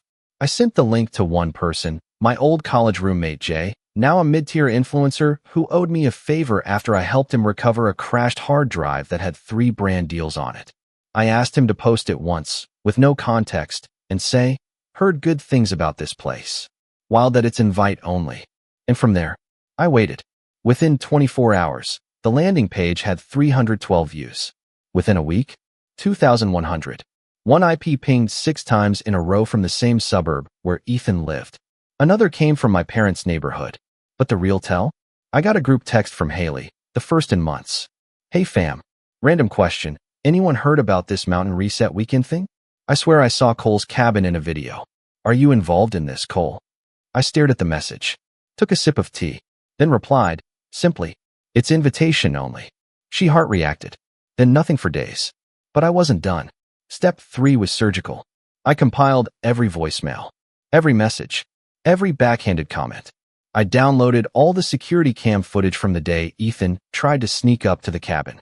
I screen recorded his wife's impersonation attempt on the rental site, plus the fraud notice from their system. Then I created a private archive on a USB drive. Not to use. Not yet. But to have. Because for the first time in my life, I was playing offense. I wasn't just protecting my peace. I was preparing to enforce it. And just when I thought the plan was working, just when the tension started to simmer from afar, when I thought I'd laid the last brick of my invisible fortress, an envelope showed up at my apartment door. No return address. Handwritten. Heavy. Inside was a folded letter. And a photo. The letter was from my mom. The photo? It was of the family. All of them. Standing in front of Ethan's house. Holding a sign that read, "Happy birthday, Cole. We miss you." And on the back of the photo, scribbled in Ethan's handwriting, "Prove you're the bigger person. Invite us to the cabin." That's when I knew they didn't get it. They still thought this was about bitterness. About pettiness. They thought I was waiting for an apology. They didn't realize I'd outgrown needing one. But I did realize something else, something important. They weren't done. They were regrouping, plotting, trying to spin it again, maybe to friends, maybe to extended family, maybe even to me. And that meant I needed to move up my timeline. Because the final phase of my plan wasn't just to protect my space. It was to redefine the entire story. I didn't call them. I didn't return the letter. I didn't even take the bait. I just stared at the photo, all of them smiling like we were still a family, like I hadn't been iced out for a decade. And I felt nothing. No anger. No sadness. Just a kind of cold, clean certainty. They didn't miss me. They missed the idea of me. The version that tolerated everything. The version who quietly absorbed their guilt and made space for their egos. They missed the family scapegoat, not the man I had become. So I made my final move. And this time, I didn't just shut the door. I sealed it. The idea came to me that night, as I sat by the fireplace and flipped through my journal. A line I had written weeks earlier jumped out at me. They only miss you when they need something. And that's when I decided to give them something. But not what they expected. I waited exactly 2 weeks, just long enough for curiosity to turn into confusion. Then I sent a group email to my immediate family, subject line, "Access to the cabin, final notice." I knew they'd open it. The words access and final in the same sentence were like candy to people who hated being excluded. The body of the email read, "Hi all. I've received multiple inquiries regarding the cabin, as well as requests for involvement in the mountain reset weekend. Given the level of interest and past misunderstandings, I've decided to clarify everything in one place. As of today, the property is legally housed under a trust with explicit clauses regarding access. No family member, immediate or extended, will be granted entry, use, or promotional involvement unless otherwise authorized in a legal contract reviewed by counsel. Furthermore, any attempts to misrepresent identity, submit bookings under false pretenses, or access the property through informal channels will be treated as a violation of civil trespassing law and reported accordingly. This is not punitive. This is protective. I wish you all well. Cole." I sent it. Then I waited. And right on cue, the storm rolled in. First came the passive-aggressive replies. Haley, wow, okay. Didn't realize we needed a lawyer to spend time with our brother. My mother, we always wanted you to feel included, honey. But this tone is really disappointing. My father, ever the diplomat. Don't make permanent decisions based on temporary feelings. You're better than this. And Ethan? He didn't reply. He just posted a vague Instagram story of him sipping wine on his deck with the caption, "Energy always reveals character." That one made me laugh out loud, because while they were still stuck in optics, I was about to move into action. The first domino fell quietly. I mailed a package to Carolyn, my lawyer, with all the documents I'd compiled, screenshots, voicemails, impersonation attempts, the cabin security footage, and a notarized affidavit outlining the timeline of events. She'd already prepped the trust to be airtight, but this gave her something extra. A formal cease and desist letter addressed jointly to Ethan and his wife, citing impersonation and attempted fraud, wrapped in the velvet language of protecting our client's right to property and privacy. It wasn't a lawsuit. Not yet, but it was enough to scare them. 2 days later, I got a flurry of texts from Haley. Cole, what the hell is this letter Ethan got? Are you seriously trying to sue us? What happened to family? I didn't reply. She followed up again. Please don't do this. It was a mistake. You're being cruel. No, I thought. I was being clear. And then I played my ace. Remember that USB archive I created? I had one more plan for it. I didn't want to go scorched earth, but I wanted the truth out there. And not just to my family. To the people who'd quietly taken their side, who'd nodded along at holidays when I wasn't there, who'd told mutual friends that I distanced myself because I was sensitive. So I reached out to my cousin Drew. Drew and I hadn't been close, but he was fair, neutral. He worked in digital media and had always been a little removed from the main family drama. We caught up occasionally, and he'd been the one to send me that Facebook screenshot of Haley's smear post months ago. So I called him. Hey Drew, I said, I want to show you something. Off the record. He hesitated. This about the cabin stuff? Sort of, but it's bigger than that. I sent him a zip file with a sanitized version of the archive, redacted personal data, no legal threats, just the facts. The texts, the footage, the impersonation, the timeline. He went quiet for a full minute. Then he said, Jesus, man, they really did this. I just said, people don't believe stories until they see them. Drew asked if he could write a piece for his blog, a long-form post about family estrangement, boundaries, and what it looks like when you finally stand up to the golden children. I said yes. He published it under the title, When the Negative One Walks Away, the hidden story of family scapegoats. It didn't name names, but everyone in the family knew. The post got traction, not viral, but real. And slowly, quietly, people started reaching out to me. An uncle I hadn't spoken to in years messaged. Didn't know half of that. Sorry I never asked your side. A former family friend. I used to think you were just distant. Now I get it. Even my old Sunday school teacher emailed me. Good for you, Cole. We always saw how left out you were. Proud of the man you've become. I didn't need the validation, but it helped close the loop. And then came the final fallout. I heard through the grapevine that Ethan's wife's social media accounts went private after a few comments accused her of using someone else's identity to get a vacation. Haley deleted the post about people who choose bitterness. No apology. Just gone. My parents?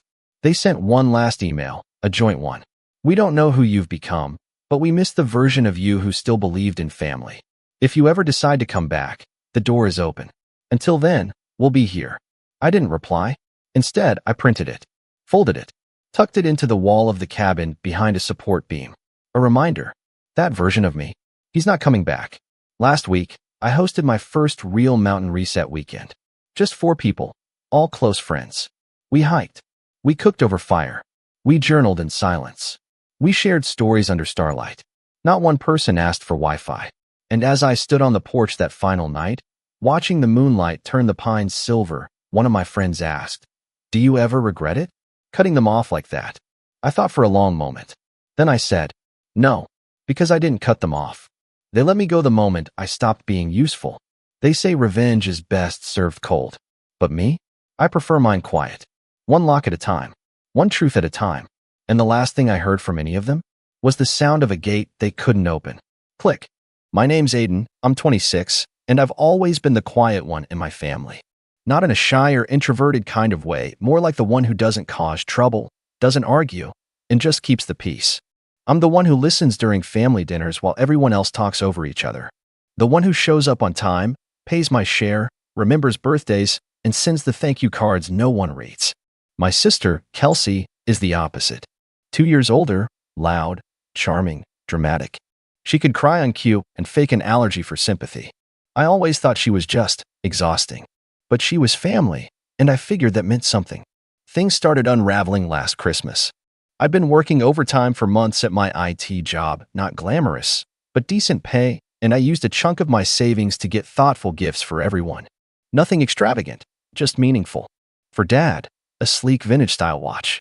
He used to love watches when I was a kid, always talking about them, but never splurging on himself. For Mom, a heated back massager. She always complained about her back, and I remembered her saying, "One of these days I'll treat myself." For Kelsey, a framed collection of photos from our childhood, high-res prints I scanned and restored myself, each captioned with memories in my handwriting. We had our traditional dinner, turkey and cranberry everything, followed by the gift exchange. Kelsey opened hers first. She barely looked at the photos. Just gave me a quick, "Oh, thanks," and set the frame aside like it was a paperweight. Mom unwrapped the massager and smiled, saying it looked cheap but sweet. Then came Dad. He tore off the paper, saw the watch, and said, "This is it." He turned it over in his hand like it might start doing tricks. "Your sister pays for the utilities, the groceries, your mom's salon visits. You think a trinket makes up for that?" I blinked. I honestly didn't know what to say. My sister's fork scraped her plate as she added, "It's okay, Dad. Some people just contribute in other ways." I looked at Mom. Nothing. No defense. Not even a half-hearted "thank you." Just silence. I should have spoken up right then. But instead, I smiled. Just like always. Swallowed it. Because the thing was, my sister didn't pay for the utilities. Her groceries. Or salon visits. I did. 2 years ago, after a family emergency left my parents struggling with late bills and Kelsey bouncing between jobs, I stepped in. Quietly. I set up auto payments from my account to cover everything they needed. The electricity, water, gas, the Wi-Fi. I transferred monthly grocery money directly into my mom's debit card. Kelsey's contribution was forwarding me receipts and requesting reimbursements. I never said no. I never asked for credit. I figured they knew. Or maybe I just hoped they did. So I sat there at the dinner table, listening to them praise Kelsey for holding the family together while I got scolded like a freeloading guest. My ears buzzed. Not with anger, not at first. Just disbelief. Like watching a car crash in slow motion and realizing I was the only one who saw it coming. Then came the note. Kelsey slid it across the table like she was passing a secret in high school. A folded piece of gold-trimmed stationery with Aiden written in big cursive letters. I opened it. "We've agreed it's time for you to move out." No explanation. No signature. Just that. I read it twice. Then again. Kelsey was already digging into dessert. Mom was laughing at something on her phone, and Dad was pouring himself a second glass of wine. I felt this strange stillness wash over me. Not anger. Not hurt. Something colder. Like clarity. I excused myself quietly. No one looked up. I walked to my old bedroom, which had basically become a storage space for random junk, and sat down on the edge of the bed. The mattress still creaked like it did when I was 16. I pulled out my phone, opened my banking app, and looked at the autopay list. 8 recurring charges. 2 grocery transfers. 1 shared credit card used for emergencies, currently sitting at $3,200, almost all from my sister's transactions. I could have shut it all down in seconds. I didn't. Not yet. Instead, I waited. I spent the night in that room, thinking, remembering. Like the time I stayed home from college to help when Mom slipped a disc and Kelsey couldn't get time off. Or the time Dad's car died, and I co-signed the lease on a new one because his credit was too low. Or the time Kelsey blew up at me for not supporting her dream to launch a skincare line, and still asked me for money 2 weeks later. I'd let it slide. Over and over. Maybe that made me complicit. By morning, I had a plan. I went back to my apartment, which I rarely stayed in since I was always helping at home. I made coffee, sat on my couch, opened my laptop. Then, one by one, I did 3 things. I canceled every utility payment in my name. I froze the joint credit card. And I emailed one document to the landlord of my parents' house, a scanned letter from 2 years ago, confirming that the lease had been quietly transferred to my name when Dad's credit was rejected. They'd asked me to co-sign, and I agreed. Only the landlord had ended up putting me down as primary leaseholder. I never mentioned it. I just paid the rent. But now, I wasn't going to. The next morning, I got a text from Kelsey. Why is there an eviction warning taped to the door? I didn't respond. Then another. What's going on? Then from Mom, call me, please. Then one from Dad, we need to talk. Urgently. Still, I said nothing. But that was only the beginning. By noon that day, my phone had 22 missed calls. 8 from Mom, 11 from Kelsey, 3 from Dad. They were spiraling, the kind of desperate flurry I'd grown too used to fixing. Normally, I'd be halfway into an apology by now, trying to patch things up, easing their panic. But not this time. Instead, I brewed a second cup of coffee, turned on some classical music, and let the storm unfold. It didn't take long before the messages turned from confusion to full-blown rage. Kelsey, are you insane? You can't just cancel everything. We live here.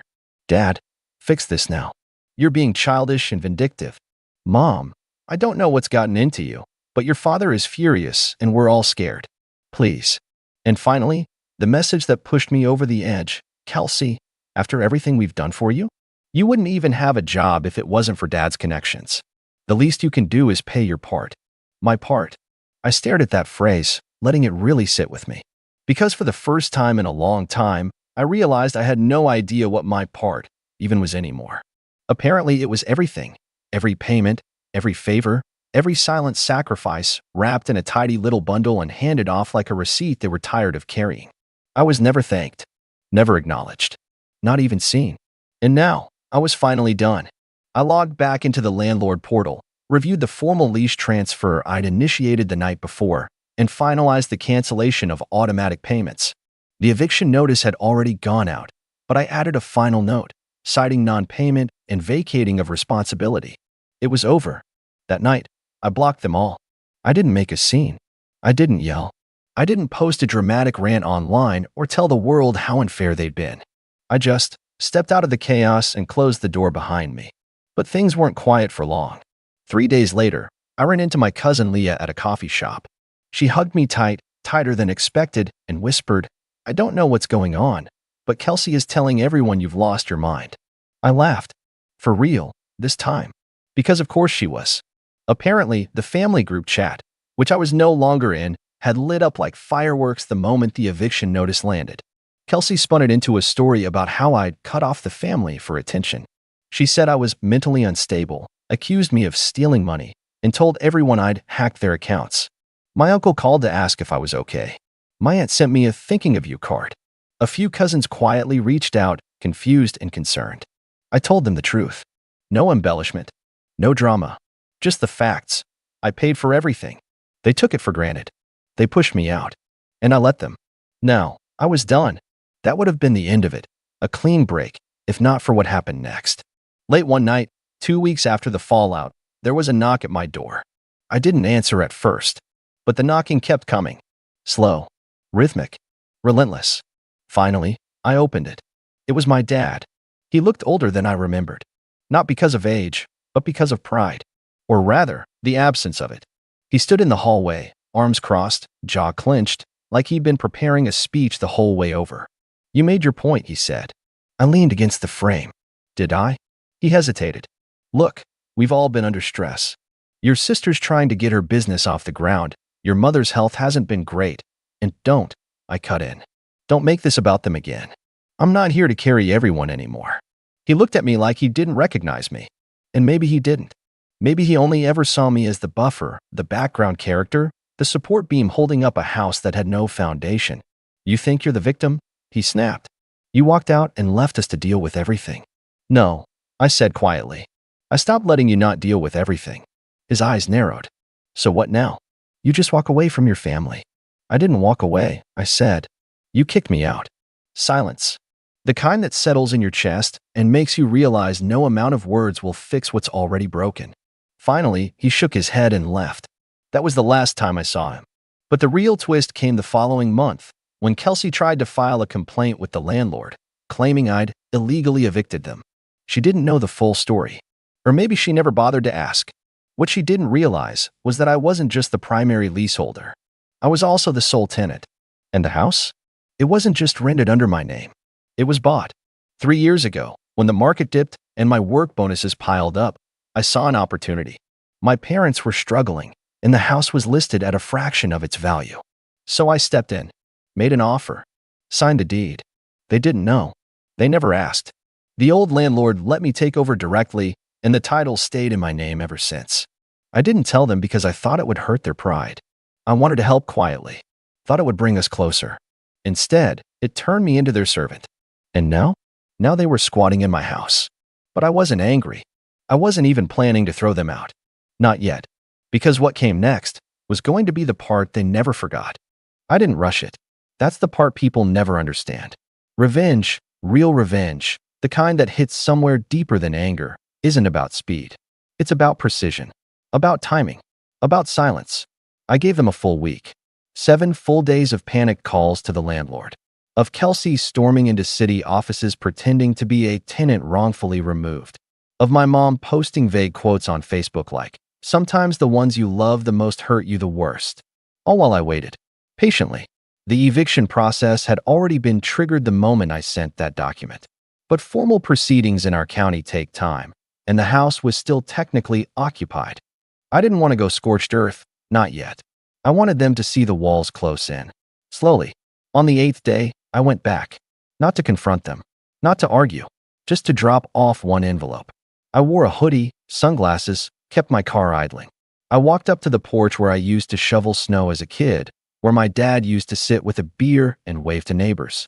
I taped the envelope to the door and left without knocking. Inside the envelope was one page. A legal notice. Not from a lawyer, but from me, the sole property owner, revoking their right to stay on the premises. I attached a highlighted copy of the deed. I kept it clean. No insults. No jabs. Just facts. By the time I got home, the group chat, which I'd muted but still occasionally checked, was on fire. "Kelsey, this is a joke, right? You bought the house." "Mom, how could you not tell us?" "Dad, if this is real, you better fix it before I do something I regret." Then Kelsey again. "You think this is going to make you look good? You look like a psychopath." I didn't respond. I didn't need to. That weekend, I got a text from our old neighbor, Mr. Harland. Sweet guy, used to bring us figs from his backyard. "Heard your folks are getting booted. About time, honestly. Hope you're okay, kid." That hit harder than I expected. It wasn't that I wanted them homeless. I didn't. Despite everything, I wasn't trying to ruin them. I just needed them to understand. To finally feel even a fraction of the weight I'd carried for years. But something about hearing it from someone else, someone who'd seen it all from the outside, made it real. And things were starting to snowball. Kelsey, who'd always had a flair for dramatics, tried to rally sympathy from extended family. Suddenly, cousins I hadn't spoken to in years were posting things like, "Family should never turn on family," and "No amount of money justifies cruelty." Except, no one was asking me why it happened. They were just reacting, performing, like Kelsey had taught them to. But then something strange happened. People started messaging me, quietly, in DMs, in emails, even LinkedIn. "Aunt Marcy, I had no idea you were the one paying for everything. I'm so sorry. My cousin Jenna. Honestly, you should have cut them off way sooner." We all knew Kelsey was mooching. Even my old high school friend Matt, who used to come over for study sessions, wrote, "Your dad always gave me weird vibes. He once told me you'd never make it through college. Guess you proved him wrong." And I did. I made it through college. I paid their bills. I worked weekends. I sacrificed vacations. I co-signed loans I didn't benefit from. I drove my sister to job interviews when she didn't feel like taking the bus. I covered late fees, medical bills, pet food, gas, every little thing. And in return, they gave me a note. A folded piece of paper telling me I should move out of my own childhood home. I wasn't looking for applause, but I also wasn't looking to stay silent anymore. So, I made a choice. The next morning, I posted a single message to the group chat. Just text. No emotion. No drama. Deed attached. I bought the house in 2021. You've all been living here rent-free ever since. The utilities, groceries, and card you've been using were all tied to my bank. I said nothing. I let it go. You repaid me with a sneer and an eviction note. Now the roles are reversed. You have 14 days. Then I attached the scan deed and logged off. I expected more rage, more backlash, maybe even a surprise visit. What I got instead was silence. Not complete silence. Kelsey kept trying to bait me through text, but that cold, eerie kind of silence that comes when someone realizes they have no power left. When they know the bluff has been called, and the hand they're holding is nothing but air. A few days later, I drove by the house. There were boxes on the porch, a truck in the driveway, my father sitting on the steps, staring at his hands like they held all the answers he'd never asked for. I didn't stop. I didn't wave. I just watched, for a moment, from a distance. And then I drove on. But the story wasn't over yet. Because while they were packing up, I was preparing something else. Something they never expected. Something final. I didn't want revenge for the sake of cruelty. That's not who I am. But I needed closure. Not just for me, for everything I'd given, everything I'd let slide, everything I was finally ready to walk away from. The house wasn't just a building. It was a symbol, a monument to years of silence, swallowed resentment, and invisible labor. And now it was mine, truly and legally. But I didn't want to live in it. I didn't want to renovate it. I didn't even want to rent it out. I wanted to be done with it. So I listed it. That final step felt surreal. Uploading the photos, writing the description. I debated whether to mention the fireplace I'd once decorated for Christmas or the back patio I'd helped my dad build as a teenager. In the end, I kept it simple, clean, detached. Within days, offers started pouring in. It was a seller's market, and the location made the house desirable, even with its outdated kitchen and peeling porch paint. I accepted a full-price cash offer from a young couple, two teachers expecting their first child, looking for a place to start fresh. That meant a quick close. No delays. No extra inspections. No fuss. I signed the papers at a local notary. The check cleared 72 hours later. That was the last thread tying me to them. And they didn't even know it had sold until I sent one final envelope. Inside, a copy of the closing documents. A simple cover letter that read, "You are no longer being evicted. The new owners have requested that you vacate the premises immediately. Any remaining items left on the property after this Friday will be considered abandoned and disposed of." This is not a negotiation. I didn't include a return address. I didn't need to. The day they were set to leave, I showed up early, not to gloat or watch, but to do one last walkthrough for the new owners. The place was a mess. Trash bags everywhere. Furniture half disassembled and left behind. A few empty frames still clinging to the walls like ghosts. In what used to be my room, someone, probably Kelsey, had scrawled on the wall in red marker, "You'll regret this." I stared at it for a long time. Then I opened the window, let the cold air in, and whispered, "I already don't." I met the new owners in the driveway, handed over the keys, and wished them well. They were smiling, grateful, excited. I watched as they walked inside, arm in arm, ready to make their memories. As I drove away, I didn't look in the rearview mirror. Not once. A few weeks later, I got a message I wasn't expecting. It was from my mom.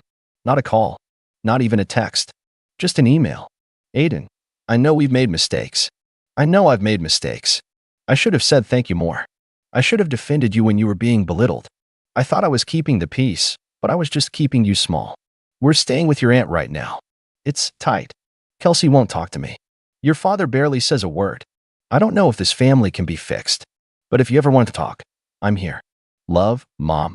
I read it twice, then again, and then I closed it without replying. It wasn't that I didn't appreciate the effort. I did. It just came too late. Years too late. But the strange thing was, I didn't feel angry anymore. I felt free. With the house sold, the accounts cleaned up, and my silence finally broken, I began building something new. Not out of spite, not out of bitterness, but out of peace. I moved into a new apartment across town, nothing flashy, but mine. Paid for with the sale of the house and the savings I'd been too busy spending on other people. I got a cat. Learned to cook something besides ramen and eggs. Started therapy. Picked up a hobby or two. Joined a local trivia team. Little things. Quiet things. Things that were just for me. And for the first time in my adult life, I wasn't anyone's safety net. One afternoon, a few months after everything had settled, I ran into Kelsey at the grocery store. She looked tired. Her once perfect nails chipped, hair up in a messy knot. She was standing in the canned goods aisle, staring blankly at a dented can of black beans like it held some secret message from the universe. I nodded as I passed her. She looked up. Our eyes met for half a second. She didn't say anything. Neither did I. And that was enough.